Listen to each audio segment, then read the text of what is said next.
Peace, y'all. This your brother, Mr. Holipsism. Doing a live stream today.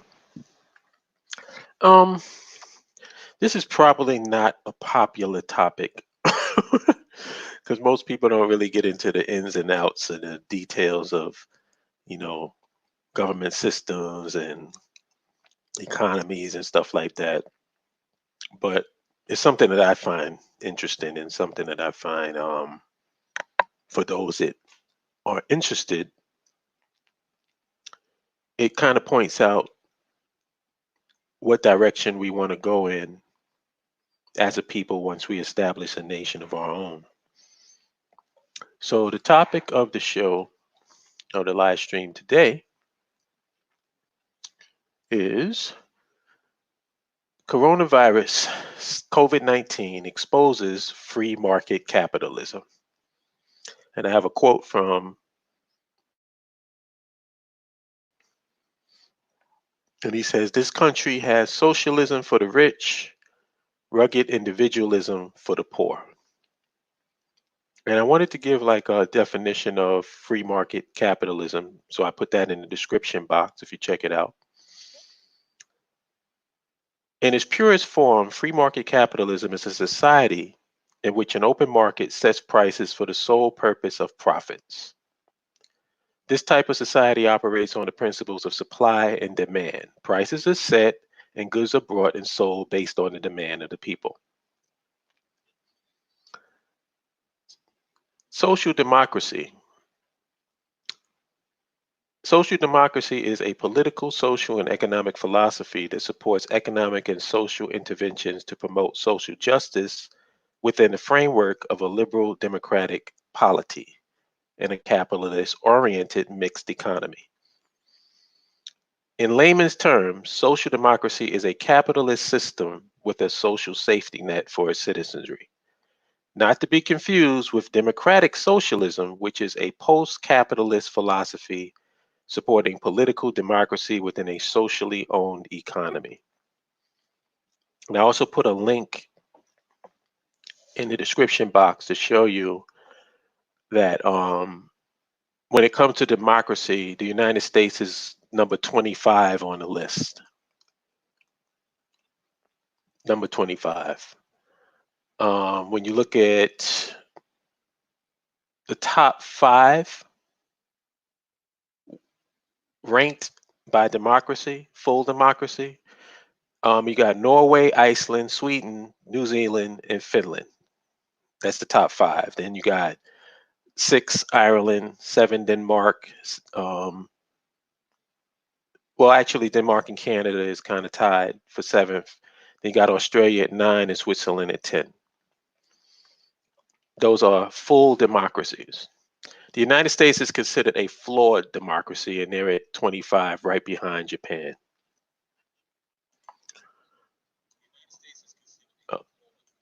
Oh, sorry about that. Darius, peace, Yusef, peace, Tonya. I'm sorry I didn't acknowledge you at first, but I was just getting into the what the live stream was about. So I have an article for you, and this article is from the nationalinterest.org. Let me post it in the chat room so you guys can follow along with me. I hope I can chat. Yeah. And basically, the article says that the Fed is throwing the kitchen sink and trillions of dollars at the coronavirus crisis. The Federal Reserve's balance sheet is currently close to $7 trillion. It's expected to be as much as 9 or 10 trillion by the end of the immediate crisis point. Those numbers are very meek, because what the Fed is doing, and I was looking for the article where I got this from. The Fed is basically throwing $1 trillion a day into the banking market. $1 trillion a day. And their perspective is that because they, control the currency, they can print as much money as they want. The reason why it's not, you don't have massive inflation because of this, is because it's not going through to the public. It's going directly to the banks. This was a provision that happened after the 2008 um, crisis, where instead of going through Congress and the Senate and getting passed and all this other stuff, they allowed the Fed to just go directly to the banks. Oh shit, Thomas is here?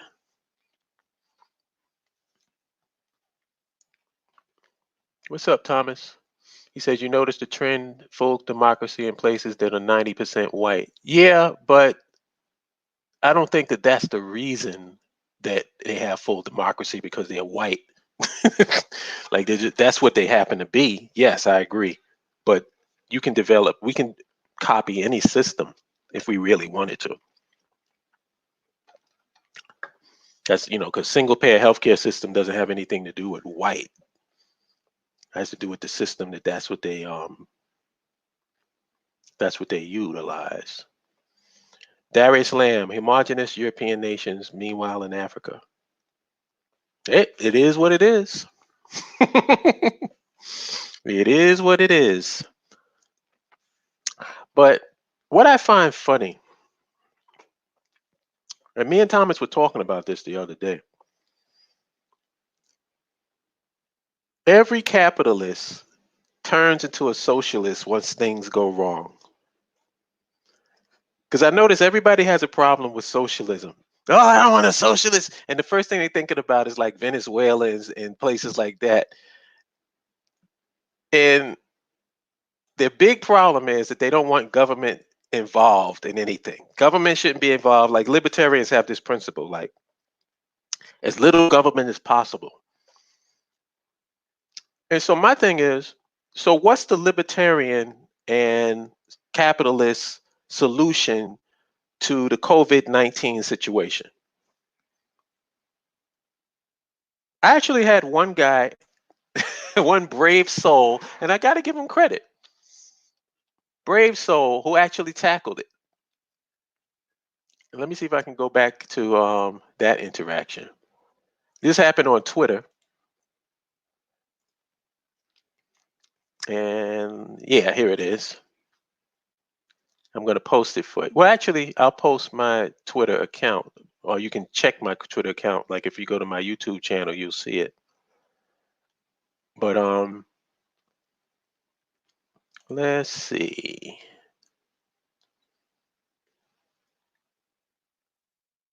This was his solution. Yeah, here it is. I'm looking for it. Okay.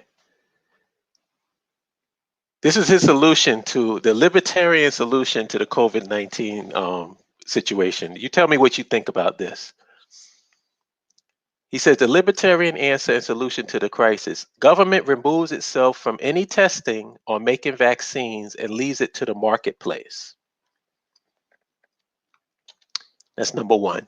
Number two, government removes all rules and regulations on businesses and allows them to decide. No quarantines. Government announces no bailouts and no checks for anyone. Government stands down and allows the market to crash. Many businesses file bankruptcy and many jobs are lost. Entrepreneurs buy out failing businesses and America gets back to work. New and better jobs then provide. The marketplace will solve the crisis that the government created. And I tried to read that without laughing, so you guys got to give me a lot of credit for that.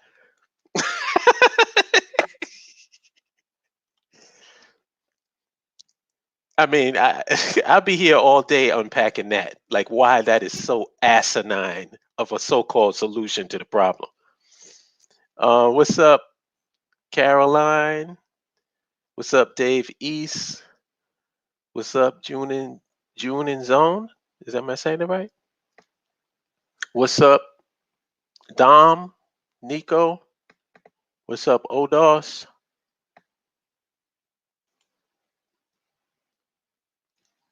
Yeah. Peace to everybody in the chat room. So, um, damn. I wish I had Thomas on here so we can unpack this. But I'll attempt to unpack it. First, I didn't hear him say anything about the virus. Like, I thought that was what you gave me was the solution to the coronavirus COVID-19 pandemic. But I see nothing in there about what you're going to do about the virus. You're only talking about the markets. And for this, everybody has this fantasy in their mind. For the people who are, believe in these conspiracy theories or think that this is a bio weapon and all this other stuff, and for those people who think that we need to get the economy back up and running, do you think that just because you say, all right, y'all, get out, let's get the economy back up and running, that people are going to go to restaurants? Do you think that people are going to go to crowded places, that they're going to go to movie theaters, that the movie industry is just going to dramatically pop back up? You don't do anything to address the virus. You don't do any testing. You don't do anything. The vaccine is at least a year away, but we'll get the economy running if you just tell everybody to just get back out there and go to work. How fucking stupid are you? What kind of, I mean, do you think about the shit that comes out of your mouth? Listen, if Donald Trump got out here and had a presidential address and said, listen, people, we can't have the economy crashing because of this virus. So I'm making a presidential order for you guys to get back out there and go to work. How many people do you think is going to do that? How many people are going to go back to the movies so they can get the economy going? None of these solutions are addressing. It's like you're pretending that the coronavirus just doesn't exist. And if you go back out there, it'll just miraculously just go away. Some people said that everybody should catch it. Just let everybody catch the virus and just accept a certain amount of deaths, 9% or whatever.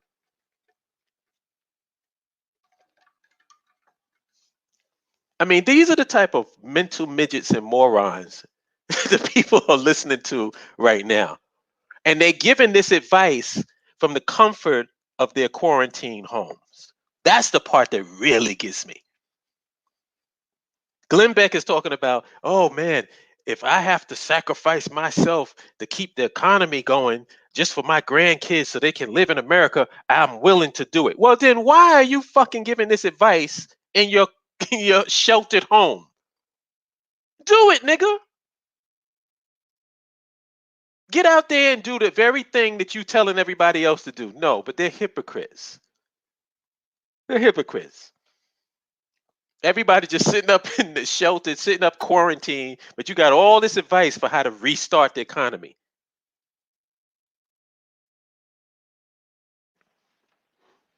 Yeah, hold me back. um, Actually, did anybody want to come in? Because I can send you a link.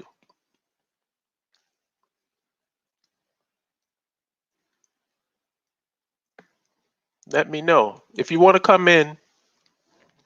Send an email to holipsism@gmail.com, and I'll send you the link to the show. Also, before I get started, because I'm very bad at promotion, I gotta admit, I'm really bad at this, but I'm gonna get better at it. This is the link to the official website of the BAIO, BAIOAfricstan.org.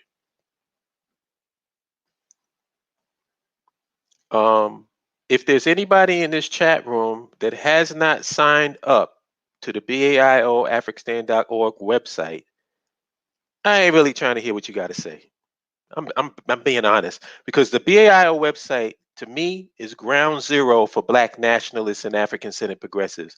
And if you haven't taken the time to take 30 seconds to sign up to the website, I ain't really trying to hear anything you got to say. I don't want to hear your opinions on anything.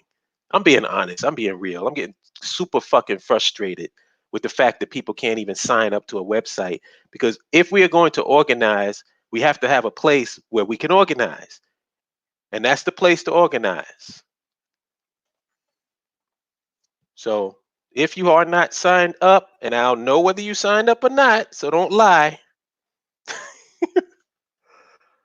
All right, let's see. Oh wait, I'm not in the private chat, so let's see what's going on. Let me put a link in the private chat. And if I get an email from anyone, like I said, homelipsism@gmail.com. All right, I got Darius. I got you. I'm replying to you right now.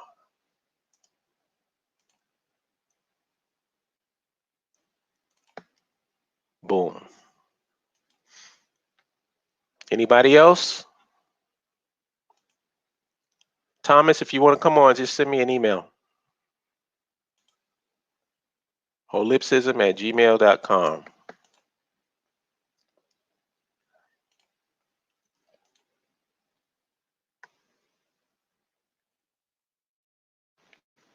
Tonis Bay says black is not a nationality. Okay. Shrimp is seafood. Oh, you did? Wait, wait a...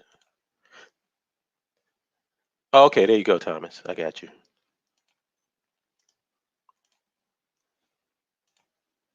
And Dom says that he wants to get in too. Dom, send me an email. Oh, wait, I got you.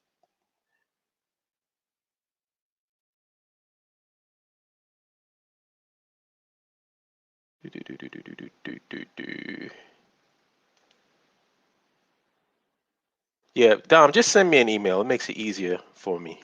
I could just reply to it. Holipsism@gmail.com, and I'll send you the link. Minister DeWood and Darius. What's up, my brothers? Peace. Peace. Me, man. I'm just resting today. What's up? What's up, DeWood? What's up, Holla? Hey, brother. How you doing?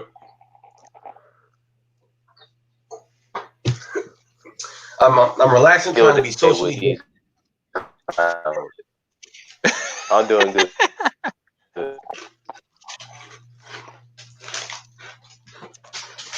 Well, you don't buy the libertarian solution? Peace, You're not feeling that? Huh? Oh, Darius must be in and out. Yo, DeWood. Sir. So you busy or what you doing? No, I'm good. I'm free. All right. I just I had to freaking take care of something, but I'm good. What do you think about my topic? Please restate it again, brother. I'm sorry. I'm coming in on the fly. All right. Topic is coronavirus COVID-19 exposes free market capitalism. Oh my God. And then I have Reverend Martin Luther King Jr. says this country has socialism for the rich, rugged individualism for the poor. And for anybody that don't know what free market capitalism is, I gave the description. In its purest form, free market capitalism is a society in which an open market sets prices for the sole purpose of profits. This type of society operates on the operates on the principles of supply and demand. Prices are set and goods are bought and sold based on the demand of the people.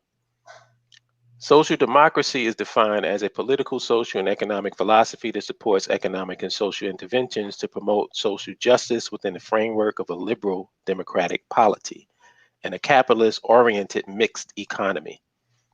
In layman's terms, social democracy is a capitalist system with a social safety net for its citizenry, not to be confused with democratic socialism, which is a post-capitalist philosophy supporting political democracy within a socially owned economy. And then I gave the list of democracies across the world, and the United States is number 25. Word, I see. So I guess I want to say my opening thought on this whole thing is that I think people are hypocritical about many of us are hypocritical about how we view this topic, because I think that what happens is that when we're under the gun, don't really have our economics developed, don't really have you know what I'm saying, like our safety net going, like really just messed up economically. We're definitely down for social democracy. But then if we happen to make a couple of good moves, and I always tell people, all you need is like maybe 2 or 3 good moves, and you may put yourself in a different economic stratosphere. So once people get into a different economic stratosphere and they are quote unquote lower middle class or whatever, all of a sudden, a lot of people, even black people, want to kick the ladder. And now they want a capitalistic society and not a social democracy. And it's almost like you don't remember how hard it was when you were struggling, but now you would say, well, everybody else should work as hard as I did. Well, the answer is not necessarily that they should work as hard as you did. The answer is, don't you remember how hard it was when you couldn't get up? Don't you remember all of those years where you was under the economic boot and you couldn't really do anything? But because you finally hit your stride, now you I feel like that's what happens. And please forgive me if you're this nationality and you're in the chat room, but I feel like that's what happens with a lot of our Spanish brothers and sisters. Like, they get a foothold economically, and then they start talking this bullshit about how, oh, my mother and father were immigrants and they worked hard and they didn't have anything and they made sure this, that, and the next thing. And it's like, yo, what are you talking about? Like, generations of people lived in the projects and dealt with roaches just like me. So I feel like a lot of times, brother, that when we're not financially well off, then what happens is that we're definitely down for social democracy and all of its safety nets. But once we get to a point where we're a little bit well-to-do, that's when we turn around, start pointing the finger, become conservative, and say everybody should have to work as hard as I did. And it's almost like the corona situation reminds you, my nigga, you could be back down under that boot at any given second with 2 or 3 good moves. Thank you, Dawood. Thank you, thank you, thank you. I've been screaming that since day one. Listen, I've been a Democratic Socialist since high school, since freshman year of high school, and it's really mind-boggling to have people who have this mentality that that they got there, like they don't understand that part of it is luck. Yep. Because an example would be when I got a scholarship. I happened to get a scholarship that covered for my college. And so the percentage of people who get the kind of scholarship that I get is 0.1%. 20,000 students out of 20 million students got the kind of scholarship that I got. So for me to come with this mentality that, well, oh, why couldn't you do what I do? Do it again. Do it again. I want to see you do it again. And then also, we have to make the point, people don't know the difference between wealth and income. Too many people associate middle class with income. Income and wealth are not the same thing. They're just like, oh, why couldn't you do what I do? Okay, let me ask you this question. If I remove you from your job, how long can you sustain your life without any form of employment? Because these are the same people talking, and the minute they lose their job, they scrambling and they panicking. Hold on, wait! I thought you were middle class. I thought you were stable. Well, if you wealthy, you got money. You ain't got nothing to worry about.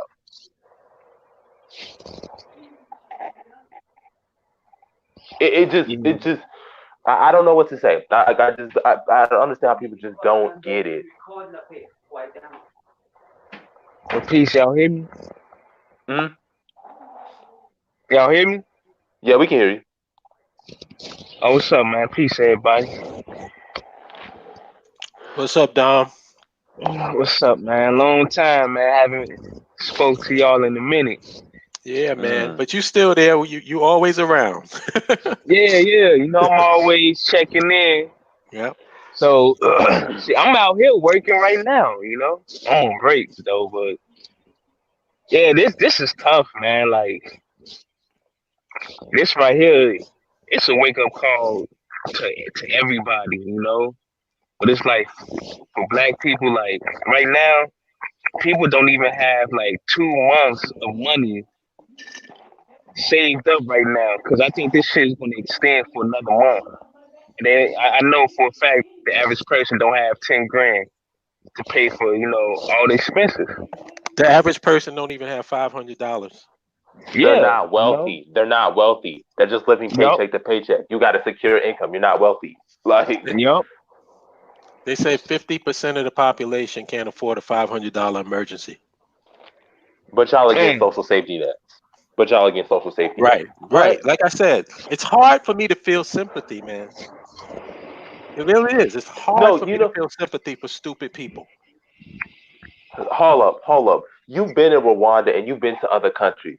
Even in those countries, people look at me like, y'all don't have a national healthcare system. I was in South Africa, and they were looking like, y'all don't have a national healthcare system. Like, y'all don't have a form of like universal like income or something. Like people look at us like we're insane. Like no other country in their right mind does this. Like nobody does this. Nobody says I don't want my whole population to have access to healthcare. I don't want my whole population to be access to college. Like nobody does that. Like Nope. people look at us like we're insane. Like Yo, Darius, I posted something on the on my profile. There was a scene. I don't even know the name of the movie, but Brad Pitt was in the movie.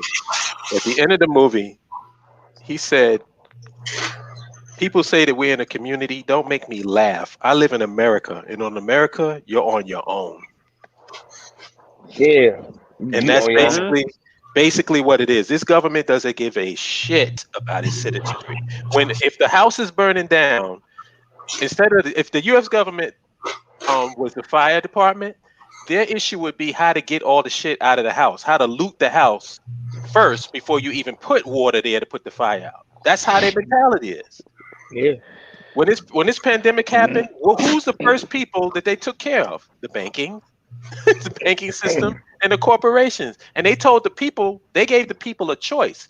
Because they gave them this little $1,200 crumb that they're not even going to get until June, they basically put the people in the position of you can stay home and be safe, or you can go out there and make that money and risk catching the coronavirus. The choice is up to you. well, you can't even do that now because you're unemployed. So Right, they could reach 32%. So it's like you ain't got no option. And then we got idiots talking about we got to get back out there and get the economy going. Like, what the fuck is wrong with you? You know, there's so many layers to that because number one, even if people were going to be reluctant to go to restaurants or go anywhere because they don't want to catch the disease because they can't afford to pay healthcare because they don't have universal healthcare. Secondly, we act like Americans act like we don't live in a global economy. Other countries are shut down. Other countries, so if you open up the economy, who's going to buy your products? Who's going to buy your exports or your imports? Because everybody has their borders shut. So unless it's essential, they're not going to just be moving stuff around like that. Look, I don't get how people don't see the big picture. It's a straw man argument, and they treat the market like it's Thanos. They see the market is Thanos. Like I said in the chat, the marketplace to them is the Captain American Negro. It is Thanos. It is the God, and they're just serving it. Like that's how they see it. Am I wrong? No, Right, bro. actual factuals. What you gonna say, Dom? Nah, I was agreeing with him saying that he wasn't wrong, but I do want to say another thing too, right? Because like since we've been, going through this, like I know we focus on, just the black people and black men, like we just dropped the ball on a lot of shit, man. Because I don't know, like you can't stop Mother Nature, but it's like, why we never prepare for something like this? Yo, Dom, This let is it not rip, the bro. I know first what you're time gonna that say. this has happened. You said what? I said, let it rip, bro. Don't hold back. I know what you're gonna say. Go ahead. Yeah, because it's not the first time that this shit has happened. And when everything had to get on lockdown, I just seen a lot of black men playing on the internet, and it kind of like pissed me off to the extreme because it's like, black men don't got time to be dancing on children apps with people, man. Mm-hmm. Like seriously, this is when I had made that live video. This is separating the men from the boys, and there's a lot of boys out there, man. I don't care if you got a family with a house and you paying all the bills. You still a boy if you doing stuff like that, because you shouldn't be worrying about how your children and women feel Right now, you should be leading. You should not be following behind them. So if they want to play, let them play. And I don't have nothing against women playing right now because I'm not expecting for a woman to be leading me with shit. I gotta step up. But it's too many men playing around right now. And it really pissed me off. So I'm like, I'm able to go to work. A lot of y'all can't go to work. So since y'all can't go to work, y'all want to play on apps all day. This is why don't nobody respect us. And I don't feel sorry for people that's going through this right now. I just don't. It's not me being heartless, but I'm like, man, what It's is hard it? to. It's the truth. It's the truth. It's the truth. Because we have too many people who play games, who say it can't happen to me. Oh, it's not a big deal. And then once they catch it, they run into the ER. We have to bail you out. And many people were just tired of it. That's why there were nurses protesting, because they're tired of, we're being overwhelmed. We have to put our lives on the line to save lives. And y'all being reckless, y'all not listening to directions. It's like, why is it so hard for y'all to follow basic instructions? Like, it's basic instructions. Yo, let me just say this. Of all, like we've had situations pop up, national emergencies, global emergencies, da da da da. We are doing live streams. We are talking to people. What I want to know is, where's the we can do it right here, niggas? You can't even find their ass. Yep. Every time something comes out that's an emergency, these niggas go into hiding. They go into the bushes. You can't find them nowhere. Word. I would honestly want to hear the militant integration is Black Power American solution to this. How come nobody's making no videos talking about what we should be doing in a crisis like this? Yo, you know what? I want to kind of make 2 points. I want to kind of veggie back on what Don was saying, as well as I want to attack the overall point that we were dealing with. Mm-hmm. See, in my judgment, I remember a couple of years ago I was listening to I want to say it was a No Ledge radio show, and they had Freeway Ricky Ross on that show. And there was people in the chat room, they was protesting this. They was like, oh, he was a merchant of death and this, that, and the next thing. But then another person came through and they said, listen, crack did desolate, destroyed certain aspects of the Black community. But the one part that nobody really deals with is how the crack money leveled the playing field. And at first I said, what kind of bullshit is that? It didn't make any sense to me. But then I looked at it and it made a lot of sense that, before the crack era, we was really, really, really, really fucking poor as Black people. Like, we had no kind of money. We had no kind of, as a whole, as a collective. And once that drug was introduced into the hood and people were able to basically write their own tickets and be kind of, and again, listen, if you're in the chat room and you think that I'm trying to glorify it, I'm definitely not. But what I am saying is that once people got that kind of money that was unprecedented, then all of a sudden it raised people's economic standards to a point where they were finally living how America says you should live. Although it was illegal, although it was destroying things, they was finally living like America says you should live. And that, to me, is the crux of what a poisonous capitalist system is all about. Because at the end of the day, in a poisonous capitalist system, it doesn't really matter how you get your money, but the real factor is that you got it, you got more than somebody else, and because you got more than somebody else, that means you are looked at as somebody. And that's what's messed up.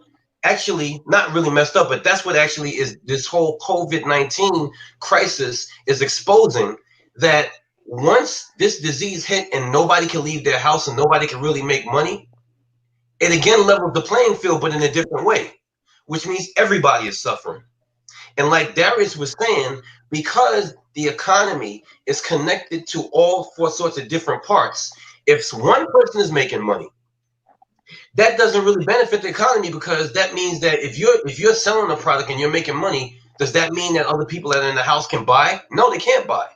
So you need the economy to be hitting on all cylinders and people to be doing well on all cylinders for the economy to work. And what the crisis showed you is, again, that people who are haves can sit back for a while, and people who are have-nots, their situation gets worse. but in a what I would call, like you said, a social democracy. It's designed to absorb this kind of thing so that everybody could stay home, get better. We can isolate. But the fact of the matter is that me, as a electronic security professional, believe it or not, what I secure is grocery stores. Grocery stores do this packed to the hip every day. When you go to the parking lot, there's no shortage of cars in the parking lot. Everywhere else you go, it's empty, but the grocery stores is packed to the hip. And what does that mean? That means people are still buying groceries and the grocery stores are still supplying them. And so therefore, that being said, what it shows you is that, if in fact the economy was working as a social democracy, then people could stay home and they could, like social distance like they're supposed to, and we could isolate this virus like we're supposed to. But there's so many people worried about themselves and so many people just desperate or whatever, that they feel they got to go out and they feel they got to work, or they feel they got to go and buy extra supplies. Do you kind of understand what I'm saying? Mm-hmm. So it's almost like you want to stay home, but you're forced to go out. And you'd like to isolate, but you're forced to not isolate. And it's a bad situation because somebody got a whole bunch of okay. Yeah. The last thing I wanted to say to kind of veggie back on what Dom was saying is that I agree with Dom as far as like what we should be doing as Black men during the quarantine.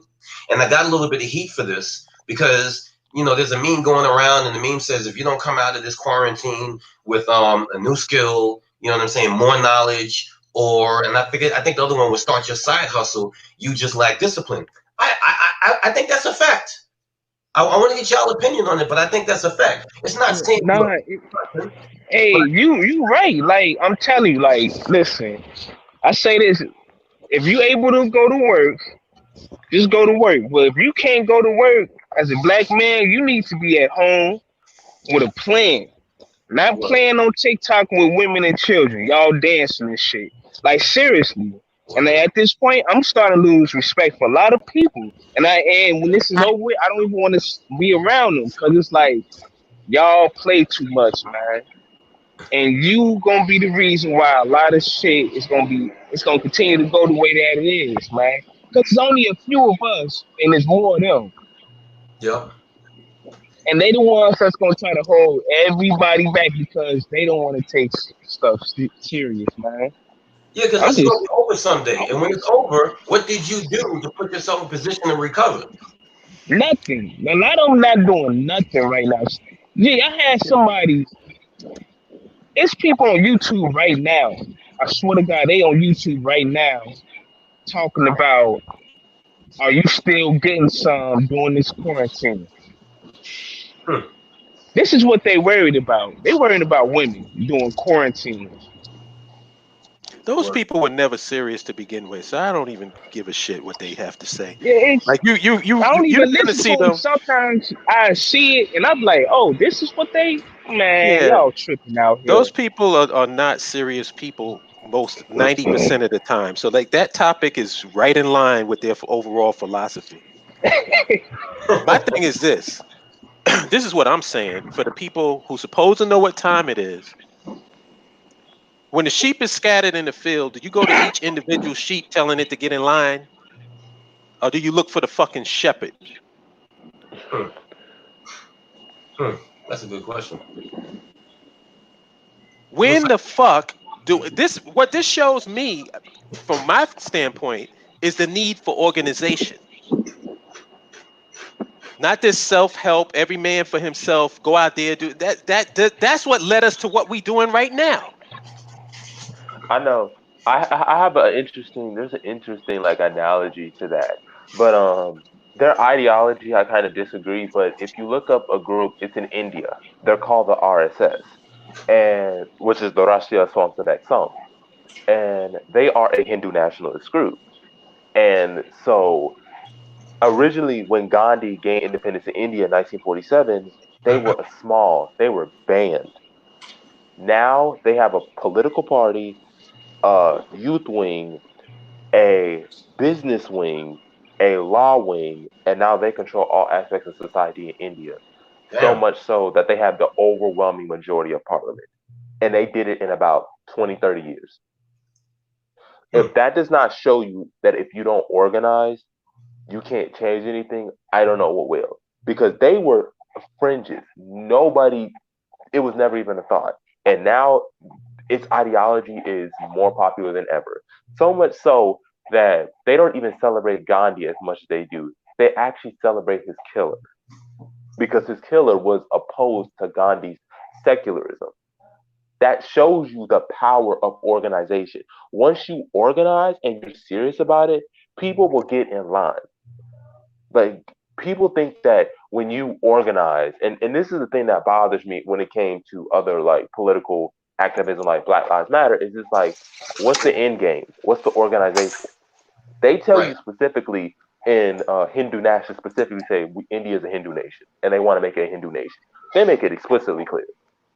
These other groups, I don't know what the end game is. Like equality. What does that mean? Equality in what? Is that like what does this stuff mean? Like, you got to be specific, because right now I'm doing schoolwork because I'm a university student, so I still got to do classes.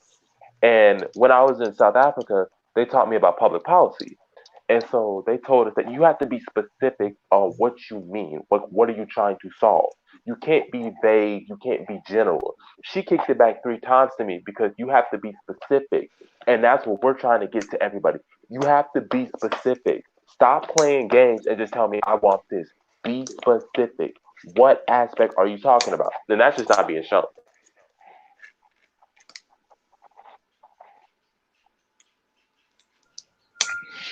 I agree.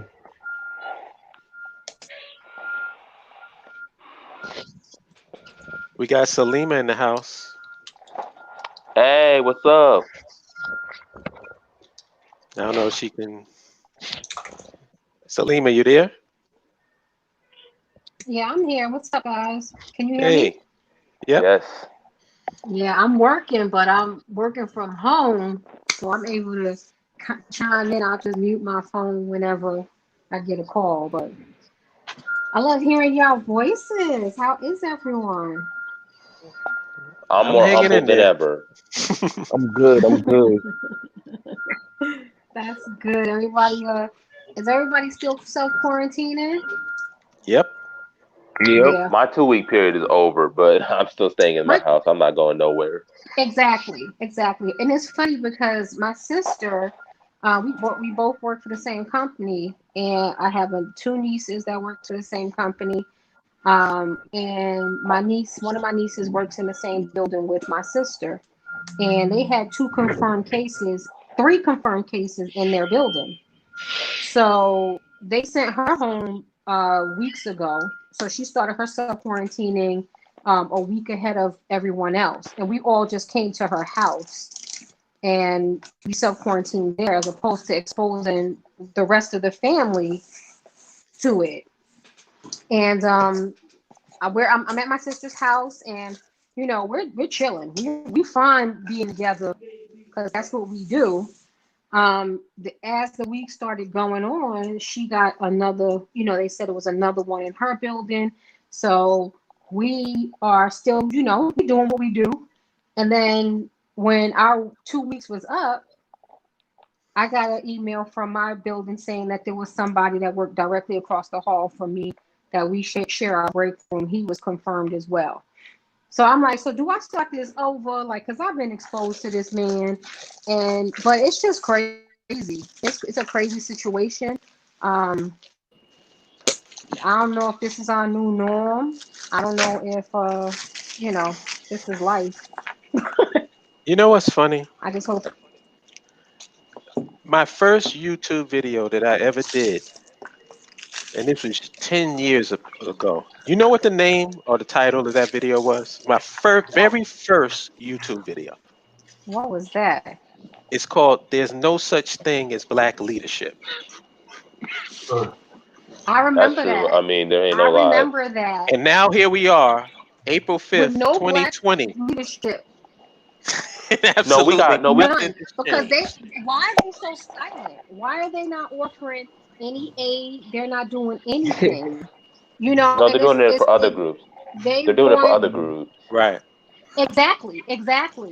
That's no the Al crazy part. Sharpton, none of them. None. They quiet. None. And somebody brought up Black Lives Matter. I forgot they existed. I'm gonna be honest Oh with yeah. you. Oh But yeah. they quiet in the motherfucker, boy. God Yep. damn. Yo, but one And thing, it's one thing you gotta give Black Lives Matter though is they went through this what every other movement went through, and you know what that was? Assassination of their leaders. they Yeah, did. yeah, They did. I Yep. mean, they because did, honestly, the man. concept of Black Lives Matter, the concept of it, if they had done it the proper way, it might have been something. You know what I'm saying? Right. Starting up chapters in different cities, and they had, because I have a friend who lives in Chicago, and he was like really, really immersed in it, and he was telling me the different things that they were doing. And I'm like, that's impressive, but if they're getting government aid and aid from white entities and doing all these other things, eventually they're going to have to answer to the for that money that they're getting. So Hmm. that's when the shoe was going to drop. Oh, I don't think that's ever going to happen. I'm like, we'll wait and see. We shall wait and Now, see. And they just withered away because it maybe in the beginning it started out as well. That's what they really wanted to do, but once they started getting that international recognition, that was it for them. You got to be steadfast in what you really believe in, but and no, you You can't just be see, I going and think. Oh my bad. I'm sorry. no, Um, no, you're good. Go ahead. no, see, the problem is like when we talk about movements historically, whether or not it's the labor movement, the Black Power movement, the radical elements, the anti-capitalist elements are the ones that have to get squashed out. We saw this with the Dakota Access Pipeline when they were trying to send CIA and FBI agents to infiltrate their movement. Any group that is anti-capitalist, anti the free Hmm. market, they're going to come after hard. It, they're trying to do it with socialist alternatives. They're trying to do it with other black organizations. Anybody, that's what they're trying to do with Venezuela and Cuba. Anybody who's anti-capitalist that don't like capitalist system has to go. And they don't care Right. how vicious they'll do it. And I think a lot of people don't understand that like this ain't no joke. Like these people, when I see people fighting against the capitalist system, like they're risking their lives, and you got people like, well, why don't you do it this way? It's whole fun and games when you ain't out there in real life with the Yep. dogs being chased out on you. It's Yep. completely different when the rubber bullets is coming at you. It ain't pretty then. So Oh like yeah. people need to miss me with that. Hey, you know what? This is the thing because the way that my sisters and I were raised, we were raised, I think, a lot different than most people. So I think we got a little different view on speaking our minds and being true with what we say we are about. So we don't really bow to that stuff. So there's a lot of people that don't like things that we say and do. But is that what you say and do? Is that what's going to really change your situation? So we got to realize that, like you said, people going to come after us. And BAIO is it's starting to get a lot more recognition. It's starting to get a lot of people looking at it. And is this something that you really want to be a part of? That's basically what you got to look at. Those entities were infiltrated, and we just had our little internal strife, Yeah. and it's going to continue to happen. That's why Yep. when everybody was so upset, I just kept saying this is part of the process. Indeed. Everybody calm down. Indeed. Everybody chill. Is Yep. this really what you want to do? That's all I kept saying to everybody. And This really what you want to do? Stop getting upset. Are you doing what you're supposed to do? Are you really in this 110%? Because if you're not, then you're gonna be wavered. Somebody gonna come along with something pretty and shiny, and you're gonna jump on that too. So it's that's just what it is. and That is let that's. me let me veg you back on something that you're saying, sis. Because there's a person that Mhm. said something that deals with that in the chat room. The person said, "I heard that Black Lives Matter was an anti-heterosexual sexual black male." And I don't know what the hell the black male parts of it means, but if anybody's read the autobiography of Malcolm X, he gives to me one of the best analysis of the March on Washington. And in that, he talks about how it started out as a very focused act that a group of people wanted to do. But then he talks about how, unfortunately, it added so many elements to it that it just became a circus. And in my judgment, not only did Black Lives Matter suffer strong leaders being assassinated, but they just tried to include too many people. And in my judgment, they were trying to accuse us of that when we were trying to say that we wanted people who were skilled to help us build a nation.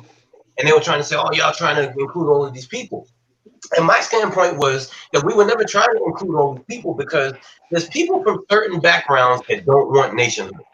You know what I'm saying? Yeah. That's right. That's right. You know, the most likely comparison that we can compare this to is Catalonia and Scotland. Look at what happened with Catalonia and Scotland in the in Europe. You have a situation where you have the Catalan government saying we want independence, and the Spanish government comes in and literally says, no, you ain't. They like, we're gonna strip you of your sovereignty. We're gonna strip you of your powers, and as a result, they're still fighting to this day. Like, you have to be about that, and you have a lot of Catalans who are anti-independence. There are a lot of when they did a poll of who favors independence, 50% of Catalans were for independence and 50% were against. But if you see the independent supporters, they are strong. They don't give up. They made sure to protect their leaders, to protest, to be. They were serious. They really mean what they mean. Look at what's happening with Scotland, right? And this shows the importance of nationhood. Scotland voted 55-45 no for independence. But the promise was if they stayed in the United Kingdom, they were going to stay in Europe. 2016 comes, people in England said, we want to leave the EU. And now the Scottish are like, wait, we didn't. You just told us that you were not going to leave the European Union. Now they're like, we need independence. And we're like, we told you this. Like, when it's time to opt out, you better opt out. Because when they come and turn behind you, then they're just like, wait, you said you were going to be in the EU. Why did you trust them? Why did you think they were going? Like, they going to look out for their own interests. They're not looking out for you. You know what? Before you go on, I can only have 6 people on the live stream at the same time. So we got like Patrick, Odos, Chad, and Thomas is on. Thomas is on right now. Okay, I'll drop off and come back in. That's Dom. I'll drop off too. So that's what that N-word. No, you can't drop off. Well, you're my co-host. Oh. All right. Thanks, Dom. All right. So that N is Thomas? Yep. Yo, what up, Thomas? I guess his mic is muted. Also, is that Bell T in the chat room? Is that Bell Thanos? Yes, it is. Oh, man. Okay. No, wait, she's in the chat. No, I did not see her. Let me see. Okay. We got the whole crew here. We got the whole fam here.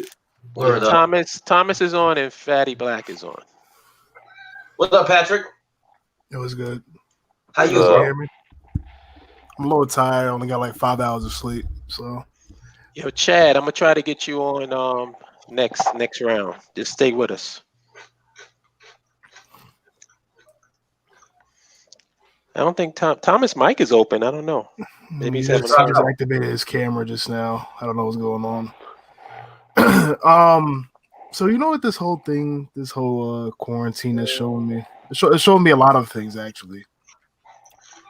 Aside from like the U.S. government standpoint that you guys have been talking about, but this has shown a lot of people why we need our own fucking nation. Because if we had our own, a lot of things that's been going on within the United States or even globally at that would not be happening with ours. Just based off our thought process. Yeah. It's also exposing a lot of, and I've been like really just like not holding back anymore, like on Instagram specifically. It's been exposing a lot of so-called Pan-Africanists and Black nationalists because they keep giving out all these all these problems, and I'm asking, okay, we know that already. What's the solution? I either get vague statements or I just get completely ignored. Right. Luckily, I'm actually shocked I haven't been blocked yet by some of these people. That's usually the first thing they do. Like even yesterday, right? I was in a live in the chat, and these two brothers I fuck with a lot, right? Fuck with heavy. One of them has like a bigger page, right, than the other one. I asked him. No, I told him that we need to organize. I said that we need organization. I don't know why when I said that word, that like just triggered the shit out of him. I don't know why. Like that like legit triggered him. Like he just like went on for the whole entire tangent and was saying that we don't need because he thought I meant like an actual organization. And he's like, no, we don't need that because history has shown us that when we have the organization, that makes us a target. I'm like, but we're already. Oh my God! Listen. I promote that all day. No, let me finish. So then I'm like, okay. I'm like, we already a target, so I don't know why you even say that yourself as a target. He's like, yeah, because our leaders in the past got assassinated. I'm like, because nobody vetted these people; they just let them in. That's why. And then I told him that we need infrastructure, and this you guys are gonna laugh at this. When I said we needed infrastructure, right? I guess granted, again, I love this dude, right? I fuck with him heavy, but this dude said I'm in the process of getting myself land in Ghana and Haiti, and he's telling the me in the chat this as if that's what infrastructure is. Right. I'm like, dude. Oh Jesus! I didn't even say anything at that point. I'm like, because I'm like, dude, that's something for you personally. Exactly. That is not helping the collective of Black people. I'm like, now, granted, like, let me get back to something that I talked about earlier in this live. People for us to like really like get shit popping to a certain degree, everybody's gonna have to get themselves situated individually to a certain degree. Then ultimately, come together since everybody's like established individually, come together and then build for the greater collective. But yeah, that was just really weird to me yesterday in that live. Like he really just got fucking triggered by that. Yo, but so let me tell you what I got from that. And then I open up the floor. But remember, YouTube, Blog Talk Radio, Facebook, all social media. Basically, what it does, it gives voices to dudes who wouldn't be a leader in any situation other than that. Yeah, I noticed. That's why I'm questioning them now. And so once you say organization, what triggered him was maybe I might have to come under somebody else's command, which I don't want to do. I don't want to do that.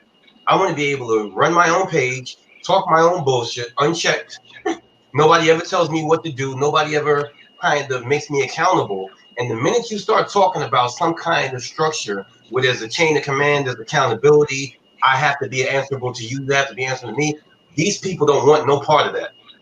Because it would mean that you actually are responsible for your actions. YouTube, conscious community, and social media allow these people to come out and declare themselves as something with absolutely no accountability. Mm-hmm. So that's what triggered, as far as I'm concerned, that's what triggered this gentleman that you deal with, is that he's afraid that that's going to take his independence, because he knows that in any other group, he would not really be able to function like he functions, because in order to be in a group like such as the BIO, such as the AEF, and anything else that's really real about it, you got to first and foremost be accountable to your brothers and sisters. And second of all, you have to be willing to learn how to deal with other people. And the funny thing about it is, you go on social media now, and all you see is all these goddamn posts about, I don't like people, I don't like people, I don't like people. Well, how the hell are you going to build a nation if you don't like people?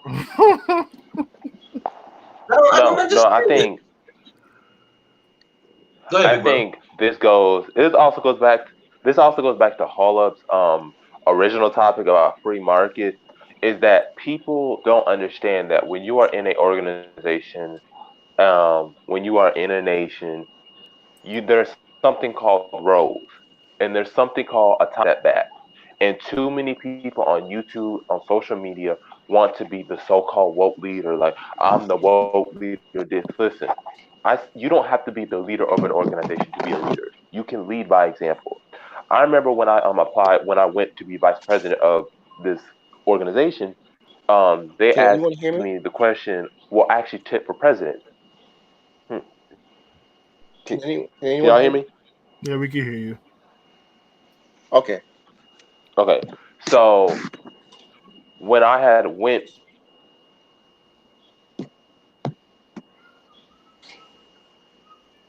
Hello? When you had went, Darius? all right. president Oh, in he's an organ got a school. bad connection. Oh, Yeah, his we missed connection. all of Oh, what you okay. just said. I don't know where you at in your No, house no, right it's now, good. but it's It's fucking with good. It's good. you. Yeah, I had to take off my Wi-Fi because it was getting a little ratchet. So I had to remove it for a bit. Um, so what I was basically, too many people on social media, YouTube, Facebook, they have this mentality of wanting to be the center of attention, ego-driven. And when you are in an organization, a successful organization, and when you're part of like the BIO, you have to know there are roles, and you have to take a step back. You can be a leader without having to be the leader of an org. There was a powerful saying that said, "What's the point of you being the president of an organization if your organization means absolutely nothing? You're the president of this club, absolutely no significance to anybody." I'd rather be part of an org, just be a member, than to be a president of an org that's insignificant. And I feel like Thank you. a lot of people in the black community don't understand that you have to take a step back. And at some point you got to decide what's the greater good.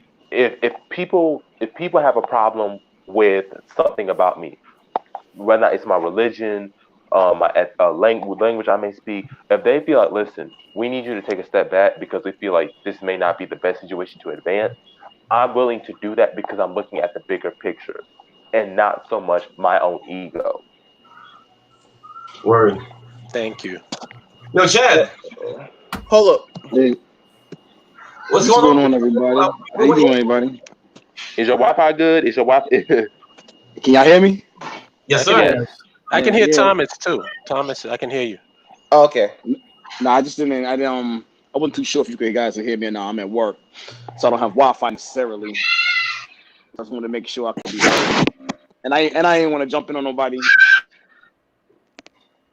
No, I pretty much found this past 2 weeks or 3 weeks kind of interesting because I actually had to self quarantine for like 8 days. Like I just came back to work this past Tuesday night. Word. Yeah, so the 19th I came to work. I felt funny. I was like, you know what, I'm not playing with this shit. I told my Word. boss, I'm like, listen, I'm turning around, I'm going home. And when I got by the time I got home, I was told, yo, they don't want you to come back to get tested. Mm. So yeah, so my wife and kids, they already home. The wife is working from home, the kids are online studying, and our toddler, the 2-year-old, was fighting a fever that week. He was hitting 101, 102, just below the emergency room fever. Right. My Right. wife had lost taste in her mouth for like 7 days, and me and my son had a cough, a long-term cough, which are Right. all symptoms of what they're saying is this virus. Right. So Tuesday morning, I called the doctor. He told me to come in. I got tested, pretty much the flu test where they put the thing in your nose and your Yep. head flies back. You know what I'm saying? So Word. and then they told me the results take 3 to 8 days to get back to you. So I got my results the following Monday. This just past Monday. Called the boss because my labor union, we're considered essential employees, Right. which is good because we still get paid, but necessarily, which is bad because they make your ass go outside and Exactly. expose yourself. You know what I'm saying? Exactly. Yep. So I go to work, and I actually had to. I mean, you know what? One thing this is not taught me, but reminded me of is how much I dislike people that are always saying, "I heard" or "I hear." Right. I heard this. I hear this. It should be I educated myself on this. Right. Someone with knowledge told me this. You know what I'm saying? So I come back to work, and I had to have a little chat with a coworker, pretty much telling him, "Listen, man, I'm pretty much the only quote unquote clean person here. I'm the person that got tested. Right. I had to pretty much tell somebody to watch their mouth at the job." No, but it's very interesting because my son, the baby, had a teleconference with his pediatrician the day after I saw the doctor. And the pediatrician said that we all exhibit different minor symptoms of the virus. So luckily I was negative. But, you know, it's just one of the situations. But it reminded me, and I'm just talking short term, like the for now, like it just reminded me like I got to get better prepared financially. You know what I mean? Like if we had to make a move, we couldn't do it. Like, you know what I mean? We just been bullshitting, and that's been very irresponsible. But yeah, I mean, this should be a learning lesson for everybody. This virus, or if not the virus, the social climate or the climate because of the virus. Like, you know what I mean? Like, people really need to, you know, take the stuff into consideration. You know what I mean? Yeah, because a lot of things with this virus has sped a lot of things up. Like, it sped the time on a lot of shit. Like, the main thing that the conscious community people would always talk about, which is now with this whole current situation, is going to be the standard now, sped up now, being replaced or having to mainly be replaced by automation or working remote. Indeed. Because this showed that this showed most, and I've been saying this, most jobs in today's day and age, you don't have to physically be there. They just want to just see who they hired. That's why you really go into work. You don't have to really do your job at work. But this is really going to like really push that going forward. My wife actually has a job where she can work from home, and she always goes, "Well, you know what? You know, I hate that you have to leave or blah blah blah." And I was like, "Well, unfortunately, I was irresponsible, you know, in school. So I got a job where I got to take my ass to work. Like, you know what I mean? If I don't work, I don't eat. I don't eat. You know. So, you know, I mean, you know, and another thing, I just want to. I know this is a long. Go ahead, bro. Pass in the conversation. No, I'm about to say, say what you got to say. Yeah, bro. The Black Lives Matter. I mean, it's kind of irrelevant at this point in time, but we also got to remember they were that movement was commandeered by a hashtag. That hashtag became bigger than whatever those people wanted it to be about originally. And the leaders, at least 2 or 3 of the leaders, want to be celebrities and stars. The kid that wears the short kid, blue. Yeah, the vest that wear the blue vest. Right. The blue vest kid want to be on Jimmy Kimmel and late night shows, and then he want to pick fights with Hollywood about being a monkey with a blue vest when nobody's thinking about him. Like it goes back to ego and leadership and this and that, and we need Tariq said that. I don't think D-Ray ever came out and mentioned that. No, he did. No, actually, he did. He made a talk about it. What is going on? What is that event? That ain't me. I can only imagine what that is. No, but the mindset of we need a leader, or we don't need somebody shifting in their seat. Somebody shifting in their seat. Oh no! It sounds like a robot getting topped off. We don't need a leader. We need people with leadership qualities and leadership mindsets. Like, you know what I mean? We need go-getters and starters. Oh, thank you for saying that, because to continue with the story I was telling yesterday about last night, that's actually what the guy was saying, but I don't think he meant it in the way you meant it. He said what we need is a code But then it was weird, right? Because the way he described the code sounded very much like organization. Right. And so I'm like, so we need organization. The proper response to anybody who always says we need this and we need that, y'all should already know from me. Yep. There is no fucking we. Yep. Right. Yep. What we are you talking about? Yep. Before we can start doing anything, we have to actually have a tangible and concrete we. Yep. Yep. But like I said, little simple shit like signing up to a website is very difficult. It's not. It only took like a minute. Like it don't take long. Like people act like it's an arduous process. It's simple. Like it's just simple. You just have to have will. It's will. It all comes down to will. I think that's really what's going to decide nationhood is man, somebody is moving boxes. I'm telling you, it's a robot. It's getting topped off. This is Thomas. Can you hear me? Yeah. Hey, there he is. Okay, that explains everything. I was trying to be the anti-collar, so I was being quiet in the cut.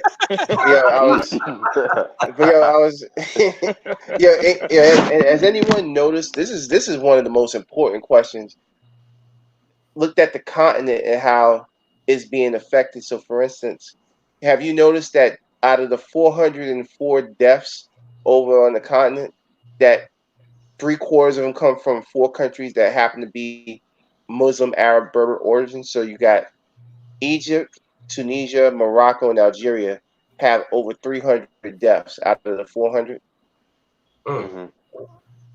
So I think it's gonna get worse in sub-Saharan Africa, especially in South Africa, because of the TB population. They just haven't tested a lot of people yet, but there's a lot of concern that it's going to get really bad down there. So right now it's in North Africa.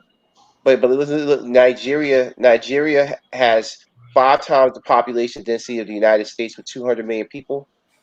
They got 5 people that died. So what does that tell you? You go to Niger, they're a small country, but they got 8 people that died. You go to even East Africa, you go to Kenya, they got 4 people that died. It's like, so I guess the question is, what is the takeaway from that? Because the people in North Africa have genetic ties to people over in like Iraq, and that's where a lot of carnage is happening. And somewhat Iran, but Iran are more similar to like the Turkish people. But there's something I was trying to get out to everyone through Holeup the other day. Holeup Dawood, did you get a chance to pass on that information to people I sent you?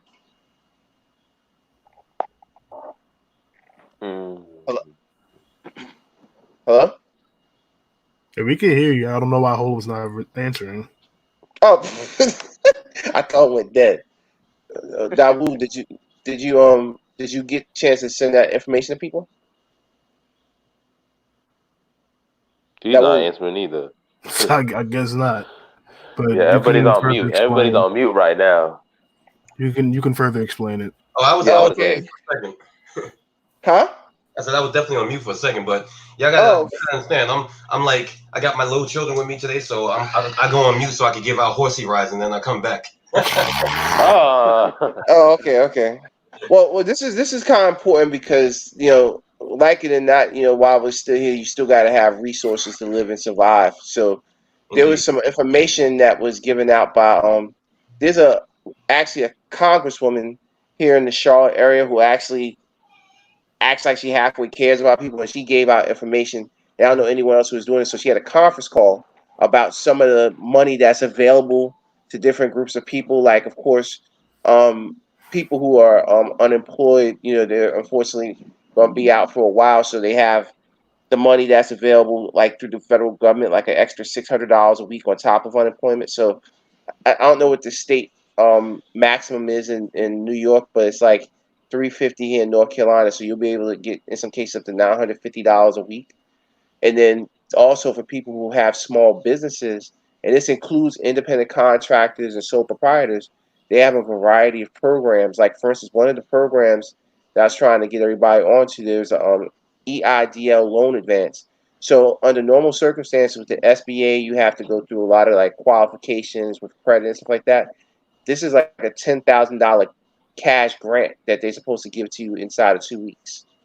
So I had so there's like a link. I'll put the link in there, and then depending upon like the size of the business, they got like several programs. They got the Paycheck Protection Program, they got the SBA Express Bridge Loans, and the SBA Debt Relief. So they got different programs, people. So even if you own a business, if you're a 1099 independent contractor, one or two of these programs you'll potentially qualify for. But it's important that if you know anyone, because even if you don't own a business, but you may have a small business owner that you work for that may need this money to help keep your doors open, to help your family. So I'll put the link in here, but the one that is able to get you money the quickest right now is the EIDL loan, which is the Emergency Income Disruption Loan. But it says loan, but it's really the $10,000 is really a grant. But the thing, it was first come, first serve, so that money may go away pretty quickly, because out of the $350 billion, they just on Friday alone they had funded, I think, $3.8 billion just in one day. So I'm gonna put the link in there, and then if you go to the SBA website, it's gonna have information. So not to get off the subject, but people need to eat. You know what I mean? So I want to make sure people knew about that. Now that's right on I'm subject, about to brother. say that's important. Oh, by the way, can we talk about something real quick? Can we talk about the stimulus, the thing that's going on Twitter with the stimulus package versus reparations? Ain't this something or why you need nationhood? Ain't that something? Because I kept hearing people bringing up Israel and forgetting that Israel is a nation. Ain't All these conscious community people, when they mention nationalities, they mention nationality as if these are different races of people.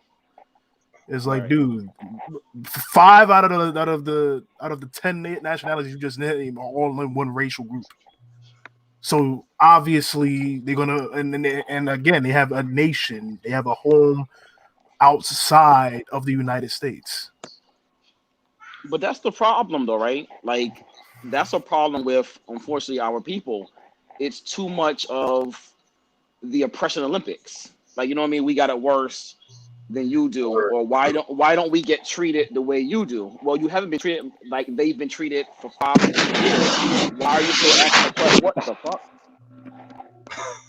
Yo, misery. Your son. What you're talking about is misery music. You got to get the misery music on. Yeah, I wish I had. I wish I knew how to do that. That was a nose blows right there. That was a nose blow. What the fuck? Man, I told y'all what it was. God damn. That a vacuum window? I told you, it's a black hole. It's a black hole coming. It's saying alert, alert, alert. Niggas gathering. No, but again, there's too much of this oppression Olympics. We haven't been treated like that. I got hold on. Actually, Holop is actually credited with struggle fetish. You know what? That works too. That's what it is. I just want to put that on the record. It's struggle fetish, kid. Right. But we haven't been treated like they've been treated for a long time. So why are we still asking, why aren't we treated like them? We just aren't. So move on to something else. Make yourself bigger. No, make yourself bigger. And it's like what they don't get, even with Native Americans are a domestic dependent nation. So they can decide their own rules. But to further elaborate on nationhood, they're just like, well, who's going to get compensated? If you had a nation of your own, the money would just be sent to the nation and we could decide what we want to use with the money. I don't understand how that's hard for people to understand, but that's either here nor there. It's not hard. They're just selfish. That's why they're thinking selfishly. They just don't want to openly say it. Yeah, you remember what I told the dude on the check shit is about? Remember what I told the ADOS dude on Dyna's live stream when he started talking about that? I said, so then why don't you go get a lawyer and sue the United States government? And he's like, well, why would I do that? It's about all of us. I said, but you didn't say that. You said you want to get your check. Right. So what you want to do, you want to piggyback off the struggle of your entire race so you can get a check for yourself? And then thirdly, like people don't understand, like even if you did give reparations, they're not going to give you reparations and then they just let you go off willy nilly. There's going to be some conditions. If you had a nation of your own, we can negotiate some things. You give us this, okay? What do you want? But we're gonna accept this. We're gonna accept that. It gives us more leverage. Not only that, but you can make trade agreements with other countries saying, listen, if the U.S. don't give us reparations, we're gonna need you to boycott U.S. goods, or we're gonna need you to support this country. Versus y'all just like, if the U.S. government don't give us reparations, we're gonna make them pay. How? We With gonna hold our what? vote back. like okay. Okay, then what Democrats will just do? Democrats will just pivot to white voters. So then you're gonna have nobody. Then what are you gonna do then? Like this, Which I don't know why they don't do anyways. like I don't like Hispanics are gonna become the second largest demographic in America. Once their numbers get really, really big, like 30%, what is predicted, at that point people are not gonna care about you like that. And then Asians like they're not gonna care about you like that. And guess so if you really guess what about Hispanics? Guess what? They're also white. So it's like that's even more white people you got to do. But I forgot these are white people. They're allowed to say nigga to them, so I forgot. They're different white people. They're spicy white. Oh my! Yeah, did you guys see the statistics from the World Economic Forum and like the World Bank, all these places? Like, so they're saying that Africa by 2050 will have a population that's 4 to 5 times the size of the EU. So yes, 2.2 billion people. More than that. They talking like closer to like 3 billion. Wow. That's a market. If we had our own nation, we would have. That's what I've been saying. That's the market opportunity. Is the birth rate. You're not taking into account with the open declarations of depopulation of the continent as well. But that's the thing. That's they are taking that into consideration because the birth rate for an African woman is like almost 5.5 children. Yeah, it's 5. So whereas white nations, they have below average population increases. As a matter of fact, their birth rate is at 0 in most developed. And even if you include, like when people talk about like depopulation, like since we're at 5, you need to get below 2 for your numbers to like start declining. And so that depends on even how, like, because if we're having 5 kids now, our kids are going to have children. And then even if there was like a decline, our population is still going to keep growing, whereas everybody's already below fertility. So you got to repopulate, but that takes over 100 years to reverse. That's not something that they can just, like just turn on a switch. That's like, we have to have a kid, then they got to get married, and they got to have kids, and then they got to have kids. That's 3-4 generations out. So we are in a good position. Now, the good thing is with coronavirus, sorry, but this is a blessing. These African leaders can't run now. See, y'all used to run into these other nations to get healthcare, all this. Now you can't run.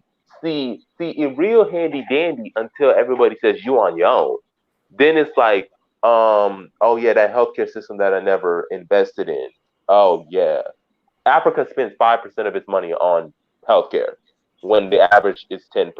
That's deeply problematic. And I'm glad that you mentioned that, because that's what I was going to get to later in the conversation. That this is actually this current global event, fortunately, is in our favor, and we don't even realize it. Because I think now, well, I know now, a lot of these countries now realize that having all of their manufacturing, I spoke about this before in the previous live, a lot of the manufacturing being in one country primarily was a bad idea, because they all want to make money right now, but they can't because all of this shit was coming out of one place, and that one place is recovering now, but got severely fucked for about 6 months, half a year, going on more. So I think now this is probably going to open up the floodgates for a lot of countries globally to actually start investing in their own countries and have their own countries produce for them first, like it used to be back in the day. But I think now it's kind of going back into that mindset. And to add with that, with automation, since we know automation is going to hurt Black people the most, and we know that by 2053 we're going to have zero wealth. If we build the nation now, we can design the infrastructure so that that automation benefits us, because we're getting to a level where technology is going to rapidly accelerate. And the fact that they did a report that showed black robots face the same racism as black people do. So this idea that somehow, somewhere, artificial intelligence is just going to magically, no, if anything, it's going to get worse. And if we don't position ourselves now to have the infrastructure where that automation not only benefits us, but it accelerates the research, we're going to be doomed. Because my answer is, they did a report that said whoever wins artificial intelligence is going to dominate the world for the foreseeable future. I mean, because how you going to beat a robot that's 100 times smarter than you? That's a billion times smarter than you? Like, how y'all going to do that? Y'all just going to see? Because I guarantee you, these are the same conscious community people. When we talk about nationhood and we tell them the benefits of a nation, they'll say, yeah, but we just need to do this. We just need, it's government funded. It's a government that has to do this. You as an individual can't set the infrastructure in place. Infrastructure is a governmental process, not an individual. Stop thinking just in your face. I really need some of y'all black folks to stop thinking in front of your face like y'all ain't got eyes. Y'all got eyes, now use them. These are the same. Go ahead. I do want to ask y'all all a question, which is the crux of kind of what Hope intended, I think, in the beginning of the show. The two choices that you have in the description is you have the free capitalistic society, and then you have what's known as the social democracy. If we all believe that there should be some kind of safety net for the citizens, I want to ask all you good brothers, because I got very intelligent brothers on this line, what would be your safety net, your ideal safety net program? You got to pick one in this time, like right here. Yeah, I like Andrew Yang's Money for Everybody. Let the guap machine flow. Everybody can check. That is simplicity. Give me that bread. Okay, so universal basic income. I got you. Absolutely. I'm a staunch believer in it. I actually, I shared something with Holub. I got a friend of mine. Son, he's from Flatbush. He went to E Hall for a period of time, but he also grew up in Scarsdale. So his parents came into a little bit of money, and he's like a plute of the plutes. Even he was like, yo, he said this exposed the entire lack of a social safety net for the people, and that the middle class are hollowed out. Like, even he's reverse course, and this dude is like a trust fund baby, plute to the nth degree. So, I think housing is big. Like, as far as, like, for me personally, I think housing. I think any new country, nation, at least that I would be involved in, making sure we have the least amount of people on the streets is vital. Like, you know what I mean? Yep. Like housing and and when I say housing, it's one thing for everybody to be housed, but housed well. There should be no ghetto areas. Should be no. I mean, poverty is very hard to fight anywhere. I mean, let's be realistic, but we should strive to have the least amount of people in alleyways on public transportation as possible. I think when you have a time like this, there shouldn't be any rush to collect rent or evict people and collect mortgages. And to be fair, they've been pretty decent with that, so far. But we should make sure people have somewhere to sleep at night. You know what I mean?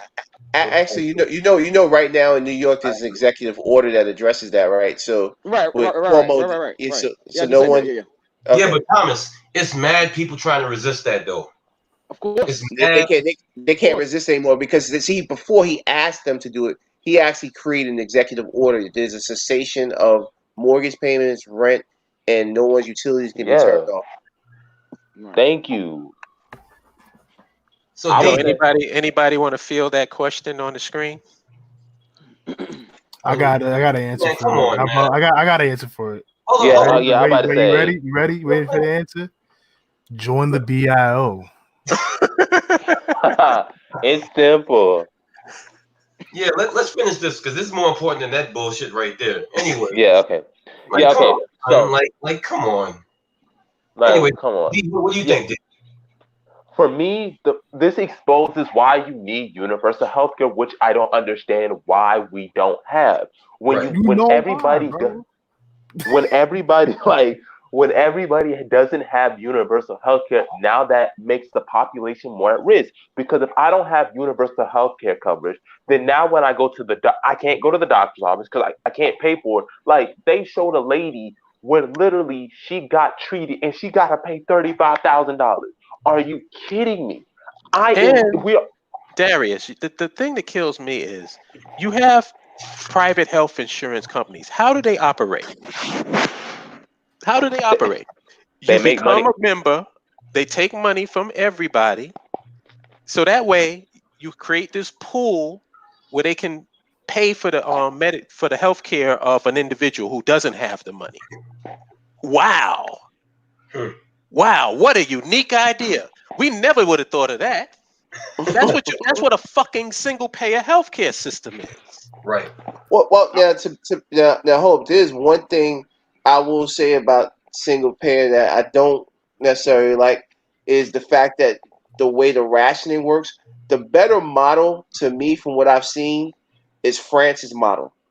So there's a way to where you can still have universal health care without having the centralized government control every aspect of it and have better access to it at little to no cost. And France has actually shown that. Like, for instance, in France, they basically make disbursements, but they still have a private system. So the government is making the disbursement, paying for it, but you're still able to go. So basically, in a perfect world, what you would have is everyone has access to a health plan, and then instead of having like deductibles and copays, you eliminate that, and then the government gives the doctors a higher reimbursement amount. So there is a way to do it, but you don't necessarily have to make it where the government's controlling every aspect. Well, let's And put it France has this actually way. shown that. Let's put it this way. If your argument is that we should utilize the French system, I have absolutely no problems with that at all. I personally find Bottom line is, there's various types of single payer healthcare systems. They all be out of the United States of America, and they all work better than what we have here. That's exactly it. Yeah. I mean, I personally find the fight for universal health care and the argument about everybody getting, Medicare, whatever the term is, I find it Medicare kind of in a way. I kind of find it frightening in a way. Like, you know what I'm saying? Like, the fact that you could make someone arguing for everybody to make sure they're taken care of medically, you would fight against that is alarming to me. Like, I had to take my wife to emergency room a few weeks back before all this started happening, and she just got the bill for it Friday, and the bill was $6,000, right? But we only had to pay. We only were responsible for 20 because I'm in the union and we pay $20 a week. That's part of our dues, so we're not covered for that. And I find it funny when I have to, I come here. I work with a lot of so-called blue collar workers, and they're part of a union, and they spend more time arguing about what the union president has or how he lives than they do thinking about what you get out of being a part of the union. Right. Like, you know what I mean? I had this one guy tell me. I had this one guy tell me, well, I mean, the way I see it is, I don't even go to the doctor that much. Why should I have to pay for people out of my taxes to go and get health care? And I'm like, well, it's not about if you go to the doctor a lot. It's that time you need to go to the doctor and your bill is $6,500, $35,000. Word. Like, that's the point. Like, that's the thing people don't like. I don't understand people's lack of empathy. The reason why you have universal healthcare is universal housing. It's because if you get in that situation, you have something to go to. I don't understand why people think that we're saying, well, why do I have to pay for somebody else's healthcare system? Let me ask y'all this question. Do y'all pay for public schools? Do y'all pay for police force? Do y'all pay for roads? So why should I pay for somebody else's road? That's literally how you sound. Like, why should I pay for this road right over here? You use the highway system. So time out. Is somebody in admin that could get this a biggin person the fuck out of here? Wait, before you do that, hold on. I want to see what they said. This is too scatterbrained. Nationhood or what? Why are we talking about everything but? What we, nigga? Are you on BAI website?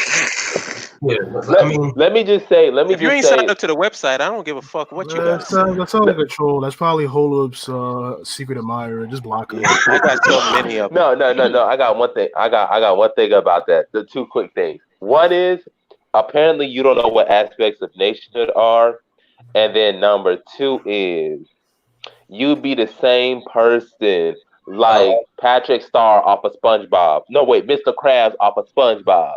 Remember Mystery when she ate all of Mr. Krabs' money and Mystery was like, let me go back and get her back for me. That's how you sound. So yeah, we don't need people like you.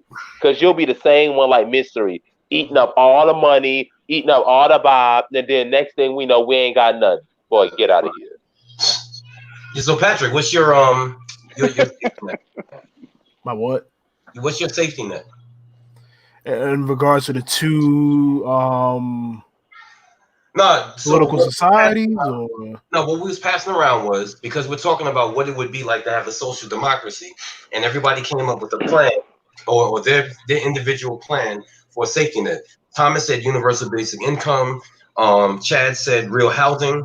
Darius said universal health care. What's yours? for me, I guess I would say education. If you want a functional and intelligent society, then knowledge should be free. Right. Yeah, like I don't if that's what you really want. Yeah. Educating your population seems like a no-brainer to me, but I guess I'm different. Good. Yeah, that's good too. Of course, college, like America does this too. They want the best and the brightest, but they make it hard for you to be better, better or brighter. Yeah. Yeah, I guess if you can only pick one, that's why I said the money, because I know people that, we just have to be honest about it. Some people may not be as intellectually capable or anything like that, and so I want them to have at least a ability to survive. No, you're right. So that's what. No, we're gonna make sure they're taken care of. No, we're not gonna allow that to happen. Yeah, but here's what I want to ask all of y'all now. Essentially, when we decide to, and mind you, I agree with all your programs. If we would decide to enact all of these programs, you do understand that would take jobs from certain people. So how would we incentivize it to the point where, because in other words, if you're getting basic universal health, basic universal education, right? Then that would mean that somebody would have to teach you, but that person would have to get paid for teaching you. And if you had universal housing, well, then that cuts in a whole bunch of different people, because you have various different trades that build houses. And then if you have universal health care, then you have doctors, nurses, and all sorts of other professionals.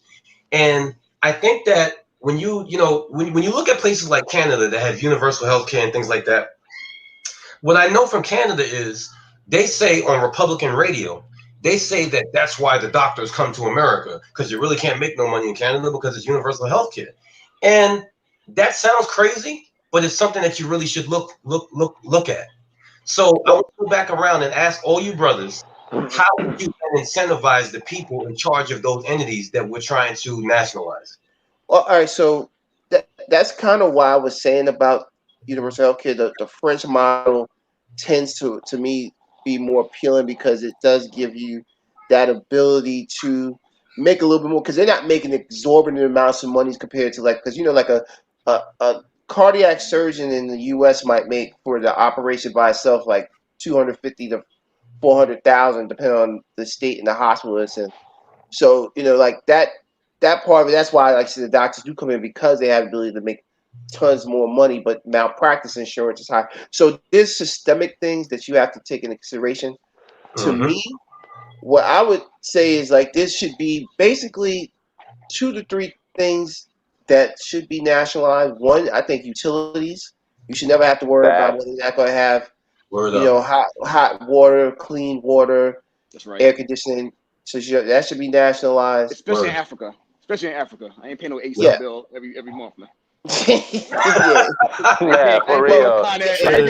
Like too much. every month, man. Even in the Yeah, I'm about to project, say, even being in South Africa, so much stuff is privatized. You got to pay. I'm like, my God, just have it nationalized. even in the projects now, they start adding on to your rent now for if you have an AC in the window. It's like, my nigga, what? Wow. I agree. I agree. Utilities should be nationalized. Can I add the way that I feel that we could address the universal healthcare issue is when you have a universal healthcare system. Of course, we're going to do major through taxes, but through taxes, we can sort of allow doctors to invest in other areas. So when we talk about universal healthcare, we're going to have to talk about universal healthcare in all aspects. So we can use some of that money for tax subsidies for doctors, give them tax incentives.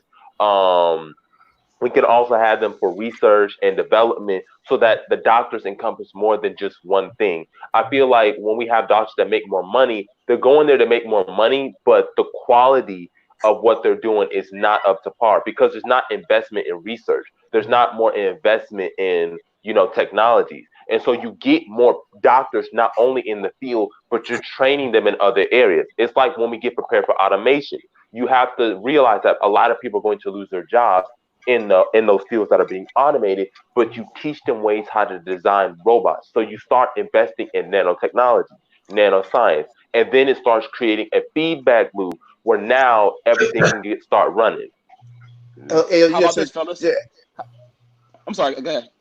Yeah. Oh, I was going to say, this is Thomas. I haven't sent the whole of this information. I think I may have showed it to Dawu too, but there's actually like several companies that now are doing 3D printing of structures of houses. Right. Yeah. They've been doing that as early decade. Yeah, but no, I'm talking about now. They got this one company where they've created this specific robot that basically takes an extruder with this quick selling concrete that they have made proprietary, where they can actually put a 2,800 square foot house up inside of like 3 days. So so the technology is here now to where, like, matter of fact, this company is called Icon. Their mission is to solve the worldwide shelter problem because if you go to a place like Brazil in the favelas, you got people that you could be with your wife and your children and someone just kicking your door, because it's like tiddlywinks. So I mean that technology is out there, and the cost curve will be bent on housing, so that way you can actually say, for instance, you had 200,000 people, you can have them all sheltered in a matter of months and not years with very little waste. Well, how about this, fellas? As far as how do we take care of these essential, or whatever name you want to designate, or give them, like teachers and doctors and such. How about this? How about we make sure they're paid they're paid a certain wage, and they're paid well, but we also minimize their expenses.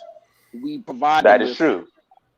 We provide them a nice house. I'm just using this because you read my you actually read my mind. It's funny, because one of the reasons healthcare costs are so high here is because of the cost of education for the doctors and the malpractice insurance. Right. So basically, what some countries do, for instance, like we're talking about in the social democracy, if you want to become a doctor and you've shown the acumen to do that, your education specifically for that is definitely going to be free and supported. Now you got to put rules. I'm sorry to break it to people, but we're nation building, we're world building. You got to treat certain people differently sometimes. What I mean? Yeah, like doctors and nurses, that's pretty much their life. Right. Yeah. To help teachers. We can't live on resentment. Why do athletes make this much money? Why doesn't that? Well, no, get a talent. We can't treat people like that. You know what I mean? Yeah, there's actually three things I got to bring. But the first thing, when you come to the job, yeah, that's true, because I think a lot of people don't understand that, especially somebody who is an engineer minoring in physics and plans to go back and get my master's. It takes a lot of education and a lot of mathematics. This is not stuff. The reason why engineers get paid so much is because our jobs are significant. You can't have somebody like me who's a civil engineer and don't know what he's doing, and I'm building your bridge, because if I get something wrong, on that bridge, whether or not it's the moment of inertia, the Troy, and that bridge is collapsed, that's a lawsuit on me. So that's why we get paid more, because we're expected to do more, because we play a huge role. It's the same thing with AI. If you are a computer science and you get the AI wrong, that could have massive ramifications. Now, the two other ones were questions to you guys, and I'm going to bring it to you guys. One is, um, why do you think people conflict democratic socialism and social democracy? Me being a democratic socialist, I'm a democratic socialist. So I believe in the means of production. I'm not a capitalist. I don't like the capitalist system. And secondly, the second question is, how are people going to react to the possibility of a cashless society? Well, I mean, there's a couple things to unpack there, but I mean, it's kind of like what you said. Getting those things conflated is like the same way people conflate communism and socialism. People don't know the difference between that, so people understand the difference between sometimes like the government side versus factory production. So that is that's just something that people, it's an education process. But then on top of it, like what you said in terms of cashless society, we're pretty much there. Like only 3% of actual like quote unquote money is in actual circulation physically. So we're already there. In fact, what a lot of people don't know is that, like, let's say for instance, the world goes really to hell in a handbasket, worse than what it is. They've already got a one world currency set up. It's called special drawing rights. A lot of people don't even know it exists. It's been around for about 40 years. So the IMF, if they decide that everyone's currency is worthless in coordination with the Federal Reserve, what they'll do is the special drawing rights is basically a basket of the 5 largest currencies, which include China, U.S., Japan, the euro, and the pound, and basically they'll use that. And so we're almost already there anyway. So that's kind of like one of those things. Like, that's what when they started doing debit cards and making it where you can pay things using the checking and routing number through ACH. That's where pretty much where we all look at the Cash App, look at Zelle. They already got that infrastructure in place. Like I said, because only 3% of the currency is actually physical anyway. Yeah, I mean, like there's so much potential in what we discuss and shit, and where we want the continent. There's so much potential there. Like, you know what I mean? Like, there's no reason why. I mean, there are reasons, but that's a superpower in itself, right there. You get everything under control with know-how and dedication. There's so much there. Like, you know what I mean? So much. You're right. You're right. I think for that, the problem is African governments don't want to invest in healthcare and education, and that's a ticking time bomb as to why Africa is in the situation right now. 60% of the population is under 25. That means we're going to have a lot of people in the workforce. That means these African governments better get prepared to educate and have healthcare in the system. Because if we don't, it's going to be a time bomb that's going to be massive ramifications. So I think we need to put a lot more emphasis on, like she said, nurses, teachers, doctors, engineers, lawyers, economists, accountants, railway. Like, we need to put more emphasis on those. We want our people to be in those fields. Also, we haven't talked about astronauts.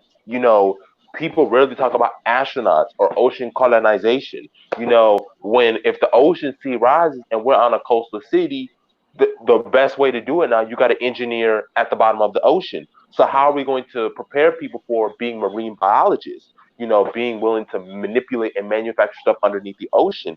And since people are heading to Mars, since Mars is the next frontier, are we building up a space program where we can send astronauts to Mars, where we can send, have satellites, send people onto the moon?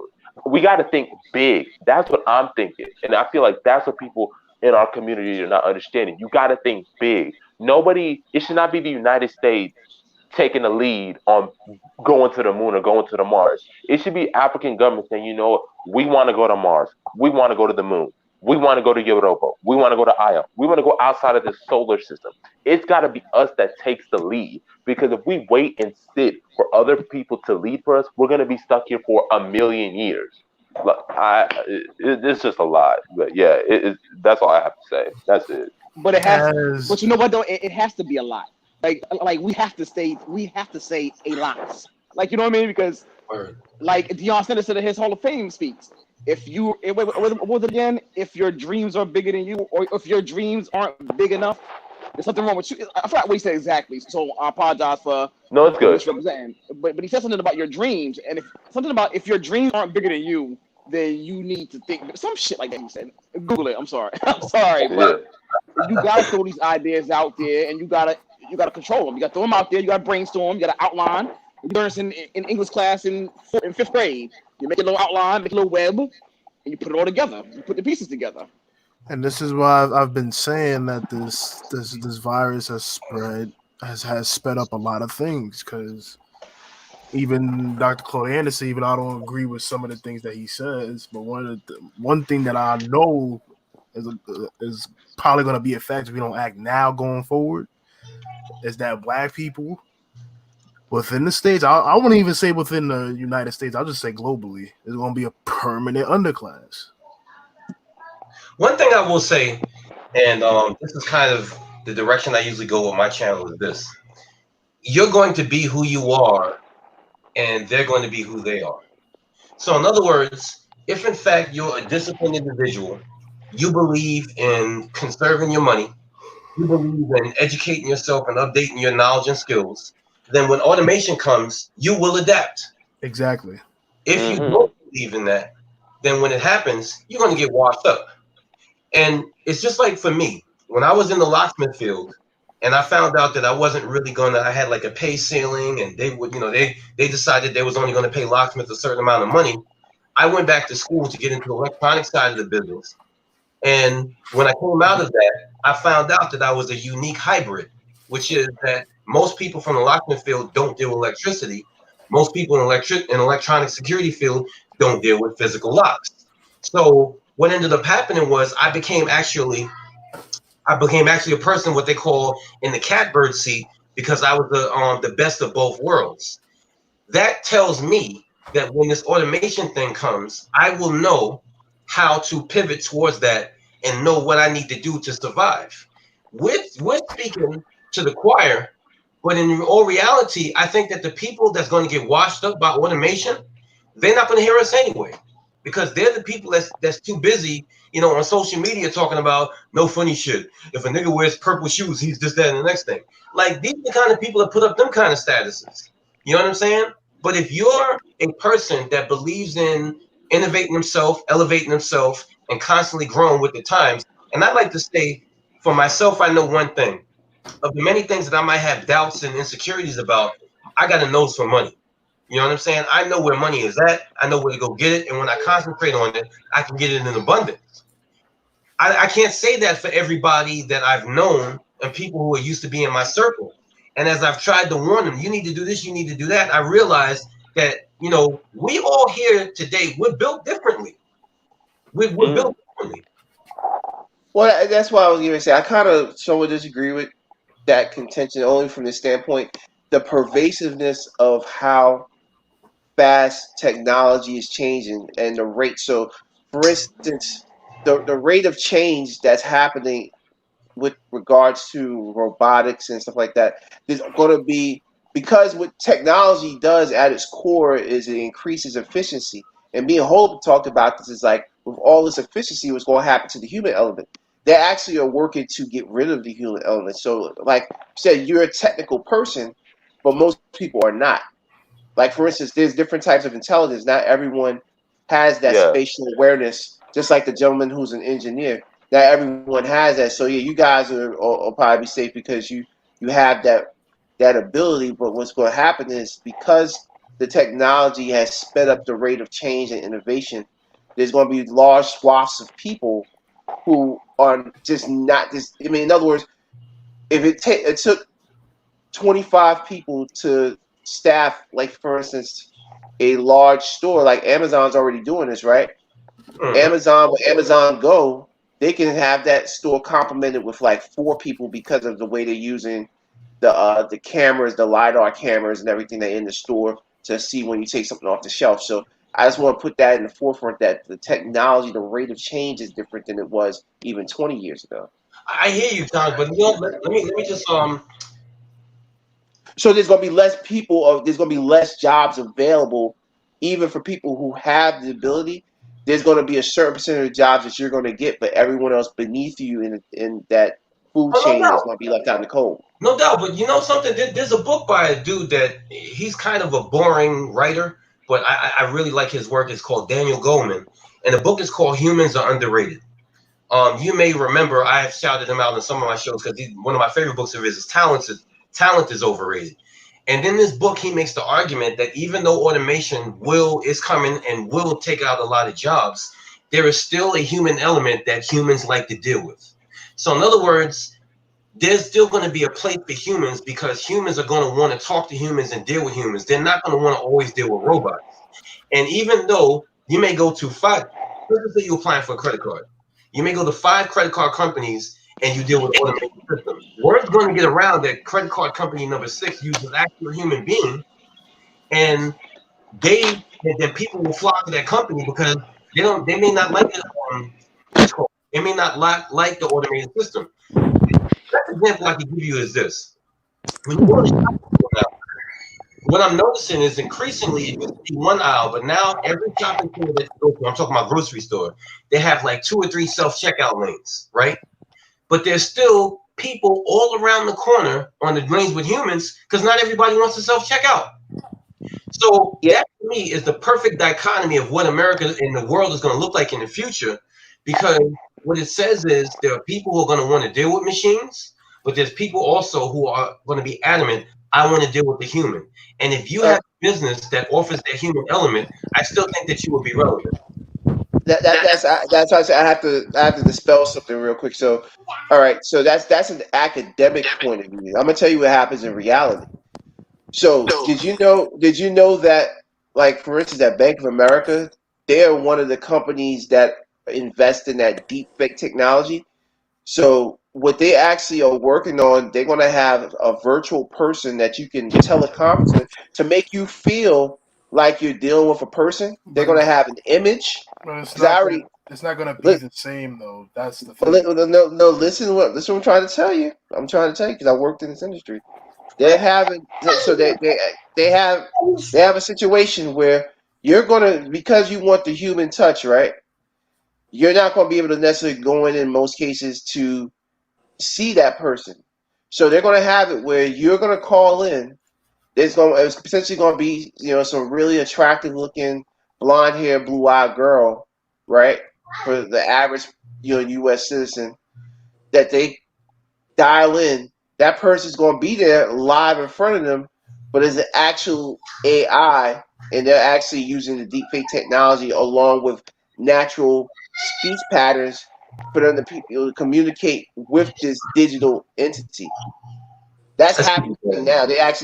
So even though people may want that so-called human touch, they're actually finding ways to even eviscerate that by using digital technology. You know what that is, though, brother? I know what that is, brother. That's Westworld. Like, I don't know if you guys watch Westworld. Yeah. Oh, I've actually never seen an episode of that. But. Yeah, I think on episode 2, Aaron Paul's character, he was looking for jobs, and he got a phone call from a man speaking just like we're speaking, answering him directly, specifically. Then he was like, "Are you human?" And then it immediately reverted back to, "Okay, is there anything else I can do for you?" It was crazy, but you're describing like we're not like, I always get a lot of grief because I'm so, like, for a person in my age group and generation, I am technologically incompetent, and I'm kind of proud of it. But I always make the joke. I make the half joke all the time. Y'all think Terminator can't really happen? like, you know what I mean? No. Like, this shit is crazy. Hold on, wait. Before we go, there's 3 things. There's 3 things I would like to bring about that. There's 3 theories to that. 1 is called transhumanism or posthumanism. 2 is the technological singularity. And 3 is artificial superintelligence. So the assumption that we're making is that man and machine are going to be separate. We've never factored in that artificial intelligence may become so advanced and so human-like that humans might merge with man and I mean, human might merge with machine, and man and machine become, indistinguishable. That's the transhumanist ideology, the transhumanist thought, the theory that's coming. The other one is called, what? That's Westworld. Yeah. In a gist. The other one, That's that show. the other one, like he said, with the speed of technology, that is true because it's called accelerating returns, where technology likes to replicate itself. If you've done AI, it likes to replicate itself. So it's going to get faster and faster and faster and faster so quickly that humans can't understand. And so then it's just like we're stuck here permanently. It's irreversible. You can't reverse that. So then either people have to adapt, or we're going to have to create a new system, get rid of capitalism, or else we're going to, suffer or die. And the last one is super intelligence, which is how are humans going to react when something is smarter than human, when it replicates? Because we've already had cases where they've been able to outdo humans, but only in certain levels. What happens? Sorry, I did not know. I did not know. I was like, man, it's like, is it a warning? The alarm bell go off? Okay. Now we got low air pressure. Okay, we're going down, y'all. We're going down. Everything's going down. Okay, pressure, red alert, red alert. All right, it's Black Hawk down. Oh God. But what happens when super intelligence outdoes humans in all areas? What are we gonna do? Like, we got to start thinking that, like, because I mean, they got what? They got humanoid bots. They got text bots. They got like robots working at the desk, like pet robots. Like, robots are gonna become so much of us that like we're gonna be robots. Like, we're gonna be part of the technological singularity. They got the brain net. It's gonna be in your brain, in internet. Like, we just gotta get ready for it. Like, what does it mean to be human? What does it mean to be post-human? That's gonna be hard for some people to fathom. Another thing we gotta do is we gotta redefine what robot means, because all of us have a robot on us right now, which is your cell phone. True. That's right. Robot doesn't necessarily mean a humanoid, like with arms and legs. Yep. So that's what people have to understand too. We've already been dealing with robots. And people don't like it. Yeah, who breathing? Yo, somebody breathing mad hard as a phone. Oh my God. I was like, yo, who is? Yo, sound like someone going up the stairs like with 100 pounds of bricks on their back. I'm like, yo. I think this is actually a fantastic discussion, man, because I think we're covering a lot of things, and we never really get this many of the brothers online. So, in that, this whole AI thing. So let's go to a dreaded topic of all of us. I know. I think I know what you're gonna ask, bro. What I'm on my lunch. What do y'all think about the public scare of fucking 5? Oh no, we not doing it. No, we not doing it. It's just crazy 5G. No, we not. No, we not. Oh boy, here we go again. Just as I said something, somebody in the chat room typed something about it.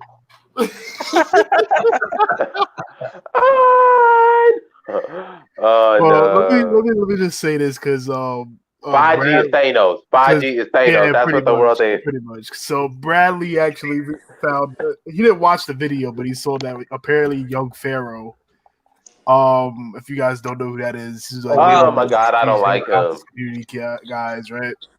He's a very good kickboxer, but he's unqualified with everything else. Very good at kickboxing. Facts. But he saw in the thumbnail, like in the title of the live, that he said, I think 5G is caused by nanobots. So I'm like, what? I'm like, is he aware that in the country already that I believe Verizon and T-Mobile already have 5G towers activated? Yeah. Like, is he aware 5G, of that? Yeah, 5G.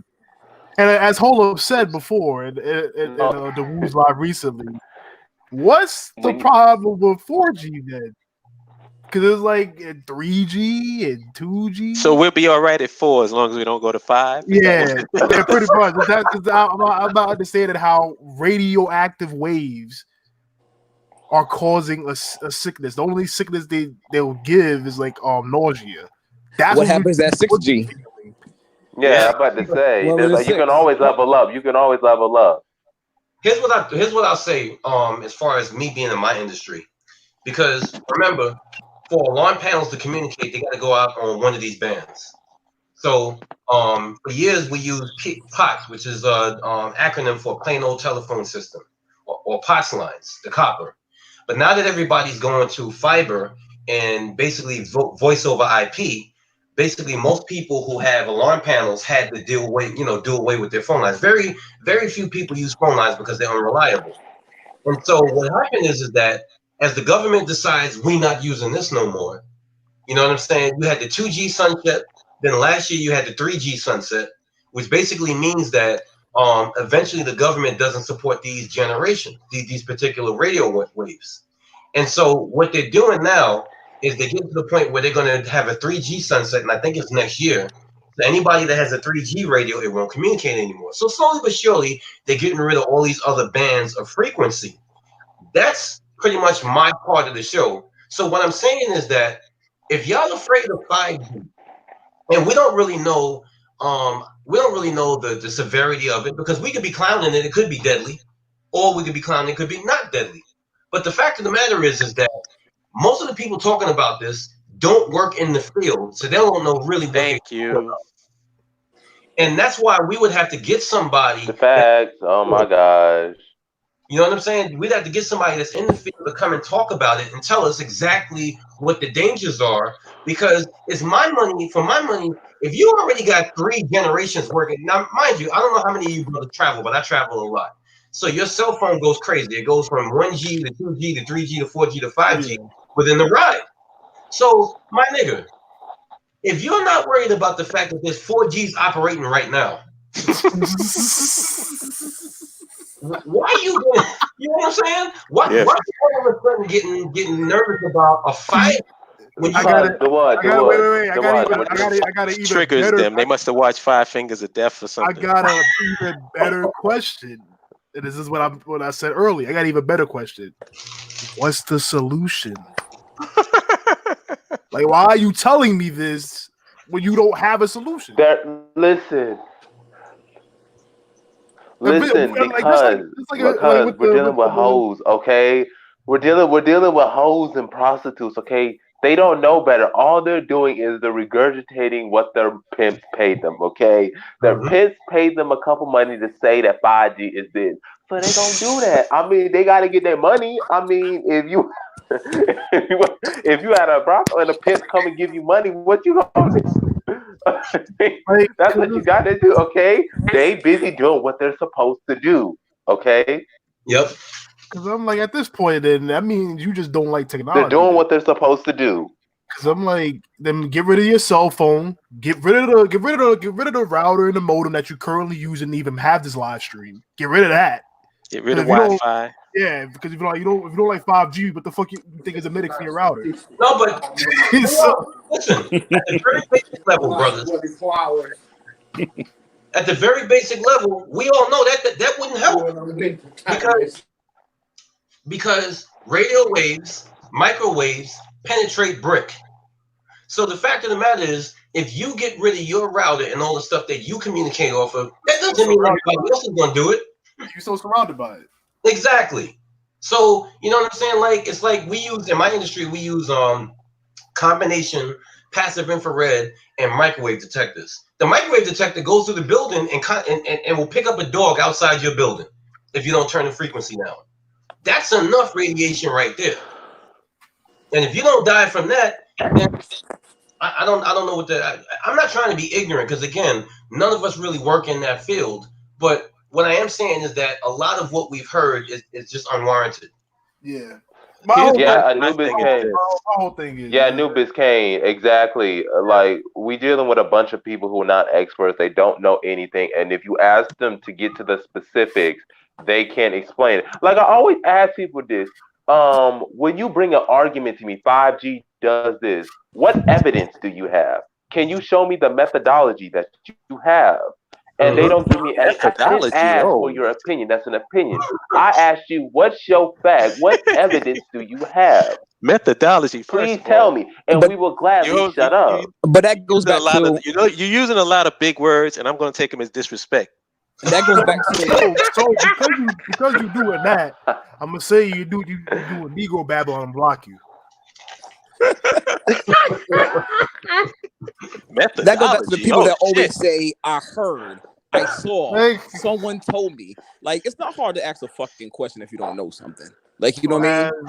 And it's not hard to get know if you don't know what the fuck you're talking about. The one question that I had for all of these people who have such a problem with 5G, they got a problem with coronavirus vaccine, they got a problem with this and that, whatever. Wouldn't it be more beneficial for you to have your own nation? Bingo. It's not hard. People act like it's rocket science. Because that's my thing. It's like they complain about what white people are doing in their country, but it's like if you had your own you're in their country. Yeah, you wouldn't have to worry. America's a white country. Yeah. How are all these Pan-Africanists going to get to Africa when there's no flights going out of the U.S.? They weren't leaving when there were flights going, so they ain't leaving no time. You're right. Listen, what's good for the goose is good for the gander. They ain't left before, then they ain't leaving after. Exactly. Oh my. That reminds me of that one. No. It's funny when they talk about. It's funny when they talk about. It's funny when they talk about the vaccines because they're talking about that French doctor. And my response is this: are y'all building a vaccine for African people? Because if you ain't, I really don't want to hear what you got to say. Because if we listen to y'all, it'll be bubonic. Well, listen, we'll suffer from the bubonic plague. It'll literally be Black Death because Black bodies will be dropping from ignoramuses who don't know what they talking, charlatans who are con artists, okay, pimps, like. Oh, I'm sorry. Am I speaking too much? Am I saying too many gargantuan words? Oh, I'm so sorry. Hold up. I maybe need to dumb it down because I'm speaking too many gargantuan vocabulary. I am so sorry right now. But yeah, that's what they're gonna do to us. My whole thing is right, and one of my homies that I haven't heard from in a minute. Me and Bradley was talking to him yesterday because his mom is actually getting down like getting in deep into the conspiracy bubbles and shit. So he had to tell his mom like, "Yo, ma," but the whole 5G thing, right? He said, "Ma, if they really wanted to control our minds, they would just do it. I don't know why. Yeah, like I don't see." And that's like my God. Like, that's the main thing that I'm hearing with all these conscious community dudes is like. Why is everything a conspiracy? If they really wanted to do this shit, they would just do it. I don't know why they gotta be some planned out conspiracy. No. And to add on to what one person in the chat room knows, they're not doing intellectual babble. They're not. They're just babbling at all. That's it. They're just babbling. Okay. Like people act like if you run your mouth for a long period of time, that means that you made a point. Can you make your point in a simple sentence? Can I get your 3 claims, please? Okay. Oh, by the way, we got somebody in the chat room. Apparently they showing sides at me. Let me ask you this question, whoever in that chat room. Are you for nationhood? Because see, we got a lot of people focusing so much. See, this is the problem with folks. They focus on the intangible. They focus it on people that are irrelevant. Like they why is this like who cares? Like y'all don't sound no different than white folks. I swear some of y'all don't sound no different than white folks. My goodness. If there was a thermometer, it would say white folks. That's how some of y'all sound. Y'all just cloaked in blackness. I'm surprised y'all ain't FBI and CIA agents. I got to question that because y'all sound so much like them. I'm just saying. Oh wait. I'm being too. Okay. All right. Who's the Cedric Wing person? I don't know. That's why I just asked why you even black with that last name Wayne. We got a Chinese person in the BAIO. You know what though, fellas?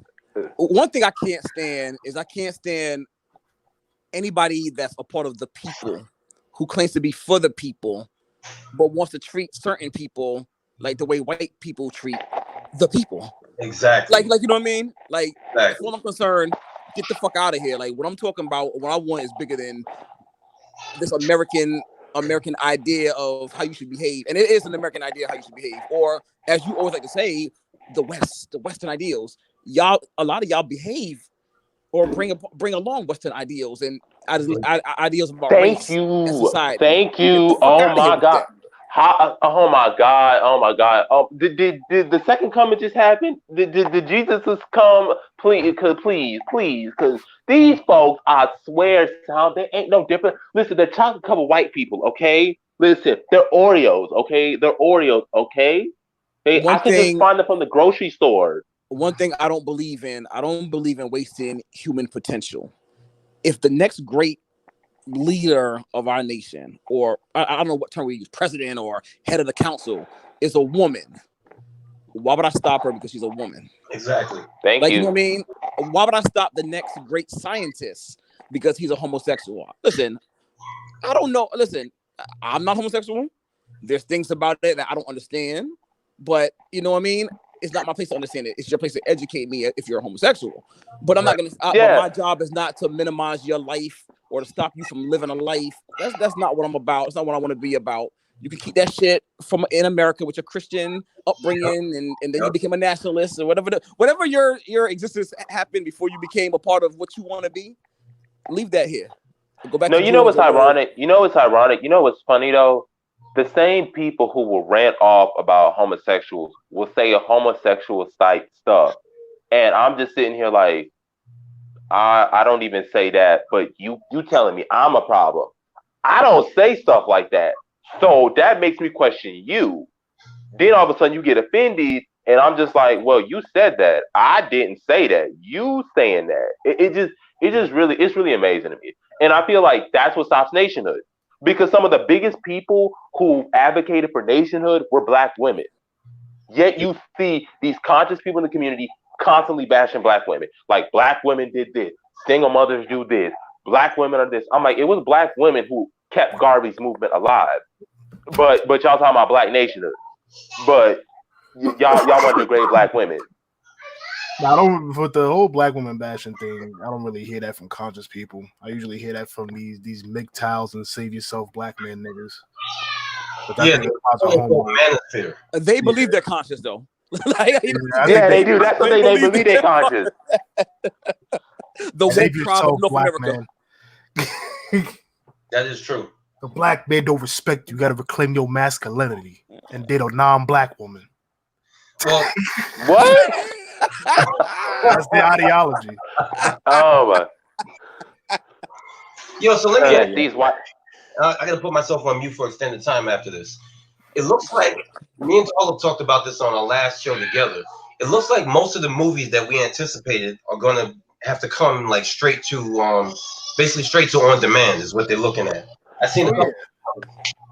Yo, the movie Onward from Disney that just releases is now on Disney Plus. Yeah, I know, I catch that too because I got. I'm like, damn. I'm like, already? I'm like, shit. And then I checked the box office. Right, the box office only made like 130,000. My wife and I went to the Alamo Theater, that new theater over there in Fort Greene, over on Albee Square. Mm-hmm. And it's a beautiful theater. Like it's real though. I don't know if any of you guys have been there, and you probably won't be there for a while. Yeah. But we saw Bad Boys 3 there, and we sat there. The seats is all leather. You could order drinks. I got me a Moscow Mule with some Reese's Pieces and some chicken wings. Wait, what theater is this? The Alamo, right there. Oh yeah. I've been to the Alamo. You know, one upstate, like Yonkers, downtown Brooklyn. And I think there's one in Brooklyn. I didn't know that. I only know one in upstate. And I think about the trailer for James Bond, and my wife was like, "Yeah, I know you want to see that." I said, "Hell yeah!" And then this shit started hitting. Wait, and shit. Wait, updated. Hell no. It updated, so it made Ronan just got in. Wow, Ronan just got in. Wow. Yeah, Onward made 103 million, but the budget was 200 million. Yeah. No, I'm gonna tell you this straight up. What I'm furious about is I've been waiting for New Mutants for 3 years. That's your fault. No, they made that into a horror movie, right? Yeah. Why were you waiting for that movie for 3 years? Yeah, everybody is not like everybody expects us to watch. Listen, twice. Look, I'm gonna put it out there right now as a comic book fan or grew up on it. anybody that's anticipating or being heartbroken over any Sony or Fox made Marvel movie, that's on you. Yeah, I'm about to say I'm giving up on Marvel now. Like Marvel is just no. Marvel's making the proper films. Them Fox and Sony movies are some bullshit. Okay. I'm about to say I was like, no, Marvel's fine. Brother Chad, listen, I just wanted to see a big screen depiction because I really fuck with the New Mutants very hard. You know what I'm saying? And I just wanted to see a big scene depiction of them, whatever iteration it was. You know what I'm saying? And now they're saying they don't know when they're gonna release it. What I found was dope that they chose to take a little step in a different direction and make it a horror film. I thought that was dope. A little dope idea. I did too. Storyline with the Shadow King. Oh, by the way, if anybody's wondering, it's okay to be black nationalist and worry about nationhood and have like hobbies. Yeah, and like other shit. And you can like James You Bond. gotta be a warrior scholar. You gotta read even though he's white and European, you can like a James Bond movie. Word. like, you know what I'm saying? Yeah. No, but yeah, a lot of movies been getting shot. I gotta catch up on my movies. There's a lot of movies I haven't seen. I don't even know what y'all talking about. I gotta catch up on my movies. I'm so far behind. Oh my god.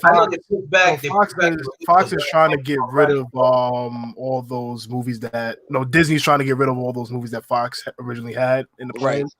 So they try to release them as quickly as possible so they could just reboot the whole X-Men series. Yeah. When they put the X-Men in Leather, I was like, nah. That Dark Phoenix movie was horrible, bro. I still haven't seen it. That's Fox. Bro, you don't need First of all, listen, if a movie is made by Fox, chances are it's trash. Okay. Yeah. Why are you remaking the same movie with the same studio? Yeah, you fucked it up both times. The only good movie that came out of there that was X-Men related was First Class. That's the only one. What about Logan and Deadpool? Oh yeah, Logan. Yeah, Logan. Yeah, and Deadpool and the first Deadpool.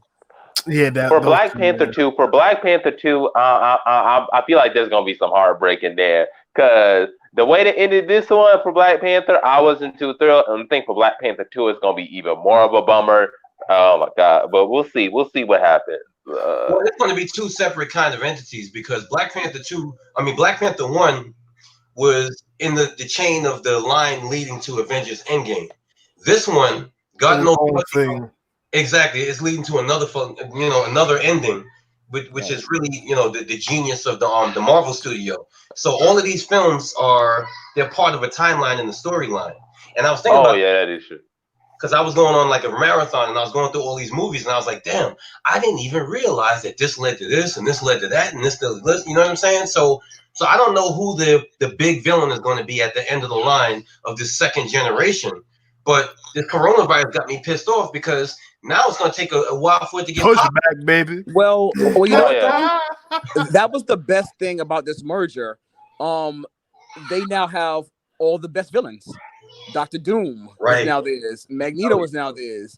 Galactus is now theirs. Even though I could take him and leave him, but Dr. Doom might be one of the greatest comic book villains of all time, and you could do so many things with him in itself. But they now have access to all these wonderful villains, all those X-Men villains.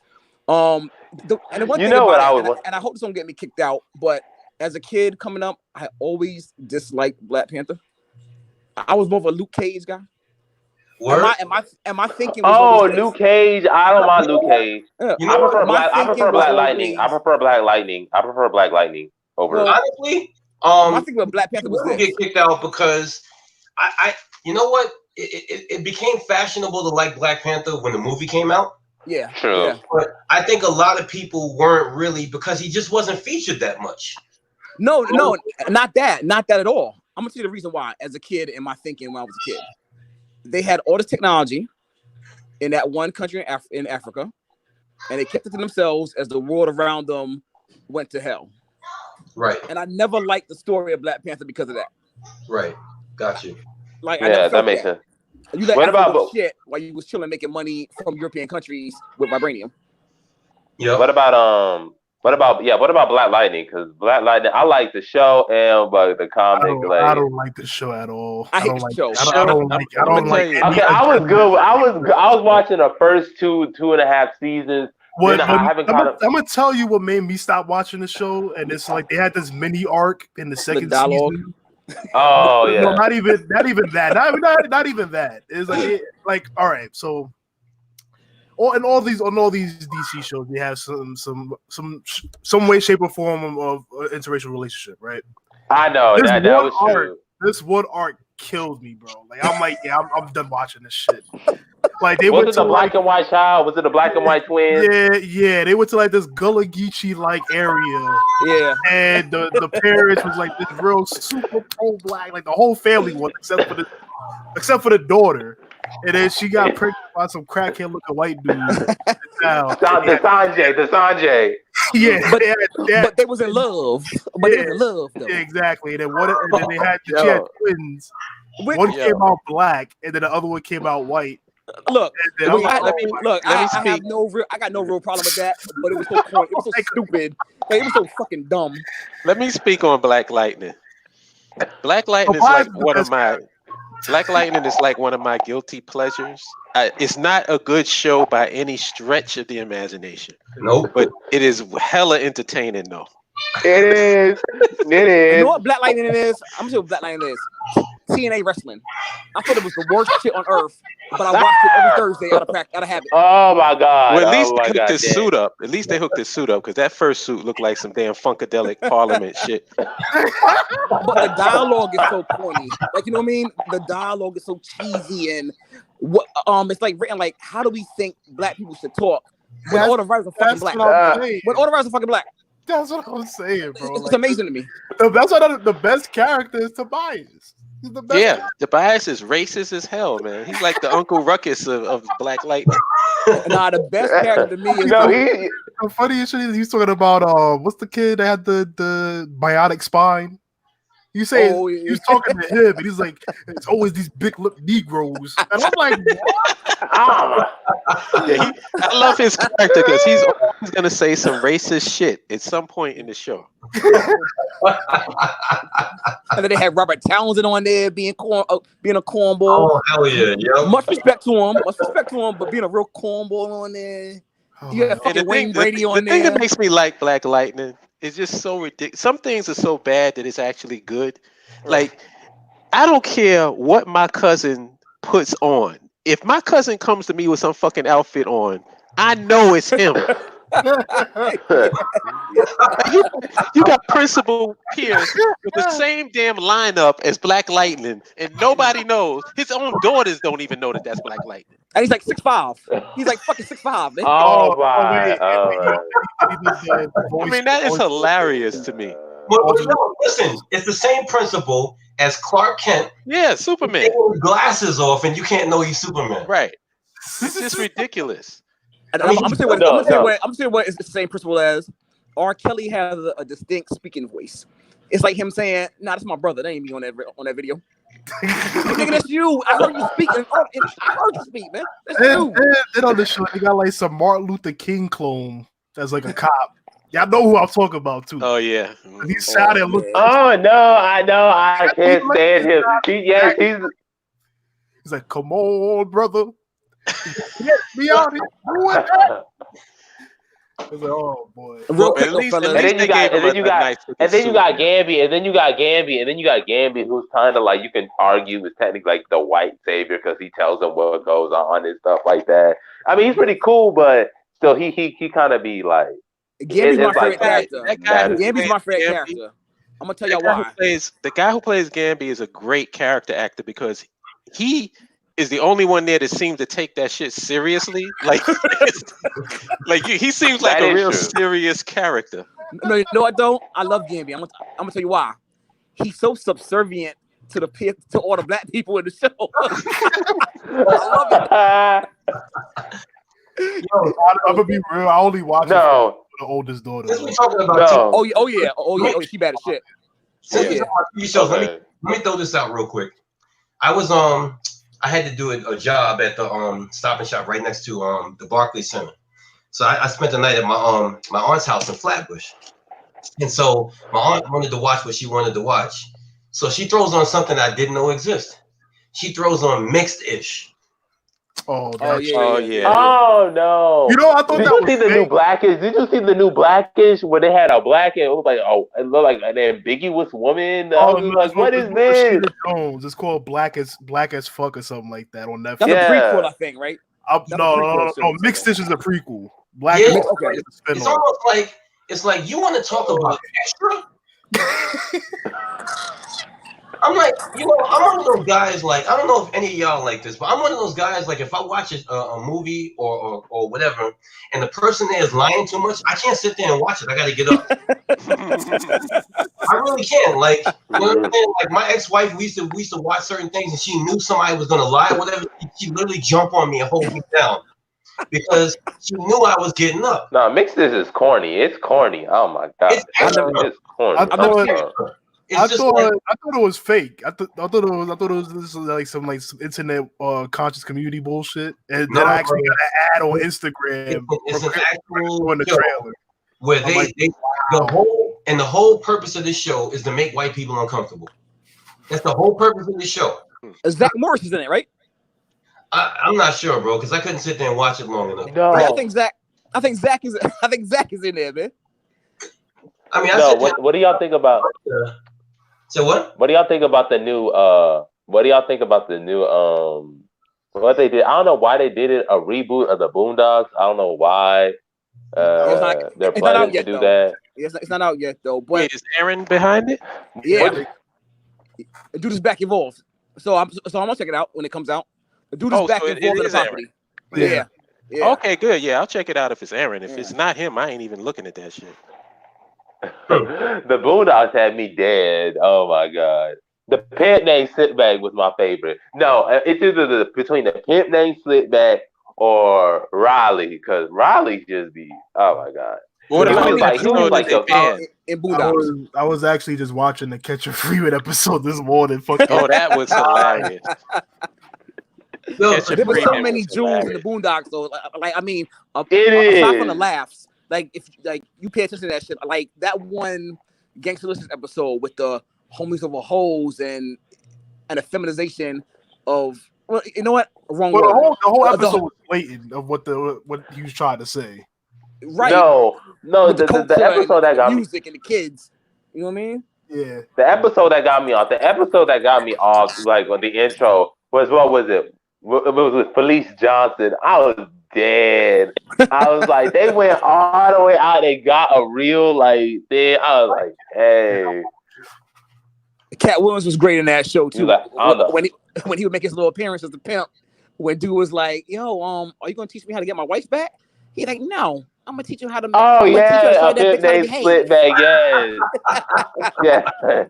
He's like, you tell her what you want, and if she don't do it, hit her. I was like, oh my god. The pimp named Slipback crazy. No, remember when he dated Cristal? She don't even sound it right. She said Cristal. My name is Cristal. I was like, what the? Oh my god. And then his granddad couldn't. I was like, you can't tell she a hoe when everybody was giving you the cues. And then when the pimp show up, he like, yeah, I'm her pimp. And she's like, who is this man?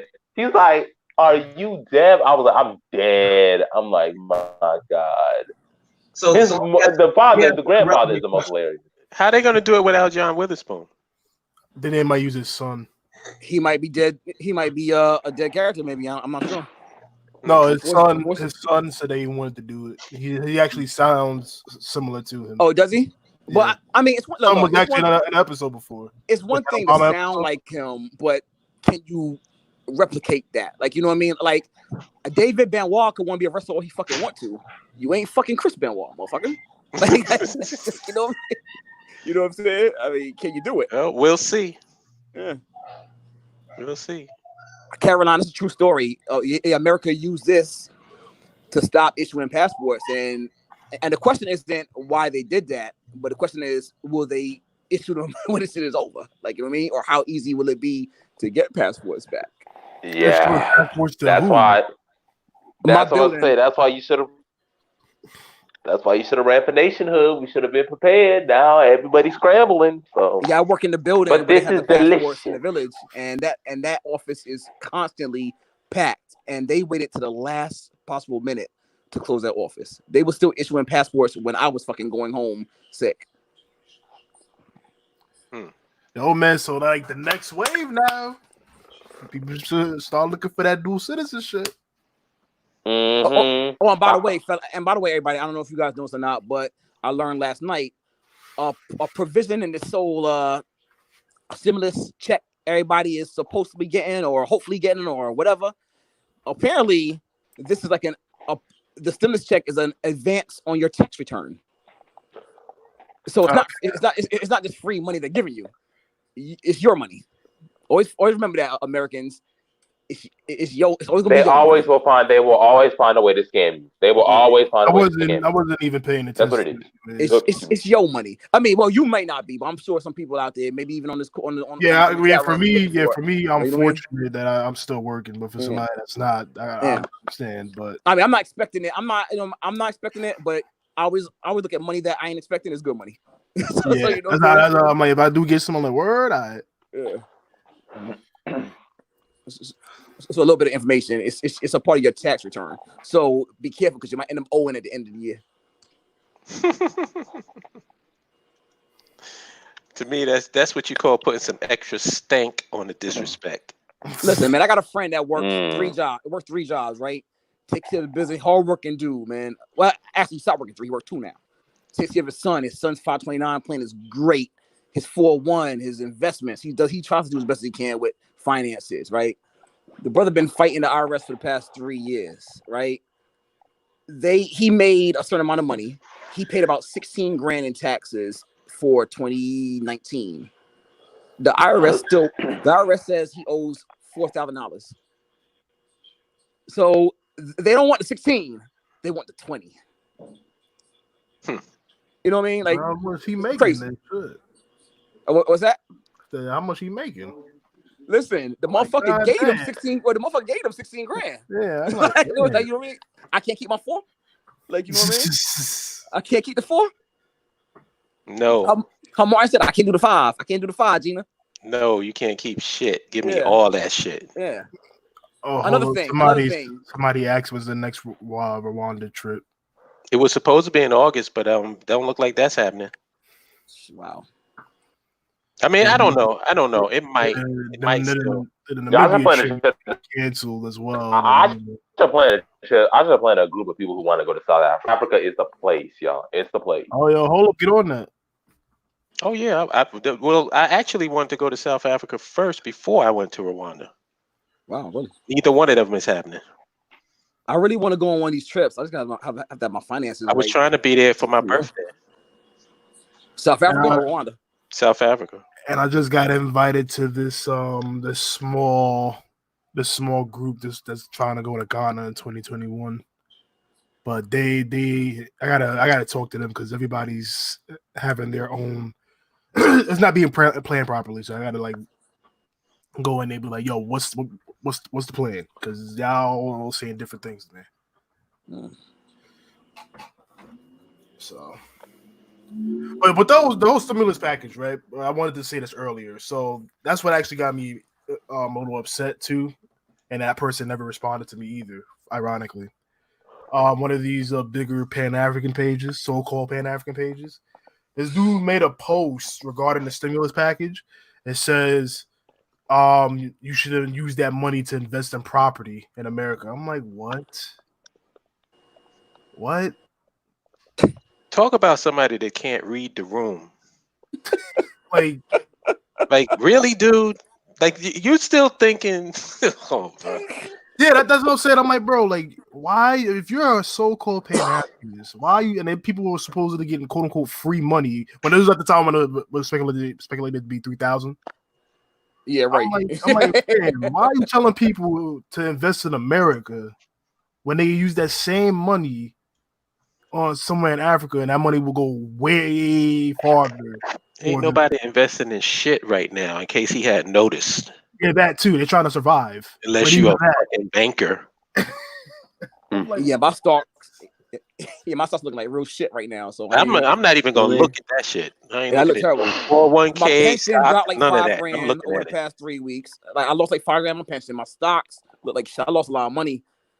matter of fact, I've been losing money in the stocks since the shutdown on some real shit since September. Yeah, that really hurt me bad. Yeah, I sold some shit and made I'm a not little bit looking of at money. that shit. I'm not looking at my 401k stock. None of that.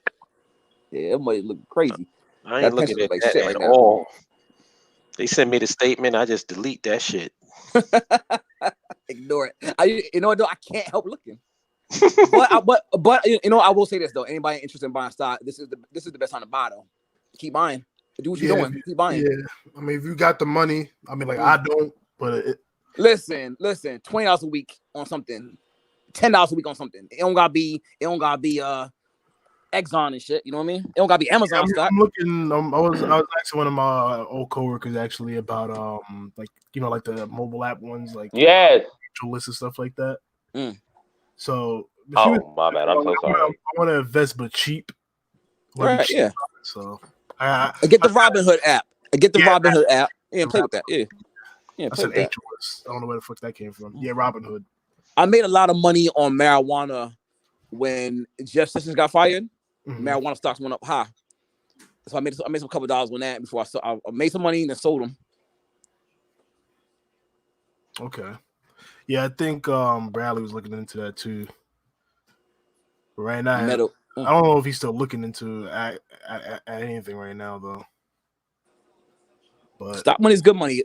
Look, if anybody, I mean, I know the movies popularize it or romanticize certain things. If you want to buy stock, don't be like, I'm just gonna buy it to get rich. You buy it and leave it alone. You know what I mean? Like you're not gonna get rich tomorrow. Like you know what I'm saying? Oh, Darius. Or maybe not ever. It takes time. Man. So you're never gonna get rich. Yo, Darius, you there? Yeah, I'm here. Can you hear me? Yeah, don't forget to upload your picture on your profile. Oh, I did. I did my regular one, and then I put another flag. The flag that I should have. That's what I did. Okay. You should see it. I'll check it out. Yeah, I'm getting ready to get off of here. This was a good show. Lots of information. Yeah. Yeah, I appreciate y'all because it's almost 3:00. I'm leaving at 4 from work. Y'all help me out. So thank you. Anybody that has not registered, I put the link in the chat so you can register on the website. I would all of you gentlemen.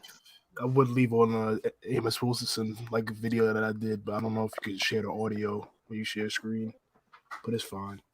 I just want to say this before everybody sign off. Everybody in the chat, everybody listening, the future is Africa. Yep. Facts. And then one last thing, migrating groups. I migrate. I'm tired of seeing people talking about they going individually. If we ain't gonna go in groups, it's a mute point. That's the thing. It's strength in numbers. Yeah. Exactly. Stop it with this fucking Han Solo shit. That movie didn't even make any money. Because nobody fucking wanted that movie. I don't even know why they even made that. Stop it with this Han Solo bullshit. And I'm so sick of prequels, man. Like, I don't need to see Chewbacca when he was 17. I don't need to see Yoda at 2000. Actually, that I do want to see a Yoda. You want to see Chewbacca in high school? No, Yoda movie got old. I think Chewbacca's like 200 years old, actually. Listen, man, enough with the fucking prequels, man. Like, they ruined the whole Star Wars story with all these 9 chapters. Come on, man. No, this trilogy is awful. And what made it even worse is that the original concept for episode 9 got released, and everybody's like, "Why didn't you make this movie? Why did you give us what you gave us?" I received episode 9 from FedEx yesterday. I ain't watched it yet, so don't say nothing. But I'm just saying, man. Like we didn't need the prequels. We didn't need the sequels. Yeah, Luke and them. Luke and them. That's it. No, that movie is the best in the trilogy, but the whole trilogy itself sucks. Wow. Absolute garbage. But all right. Peace out, y'all. Yeah, all right, y'all.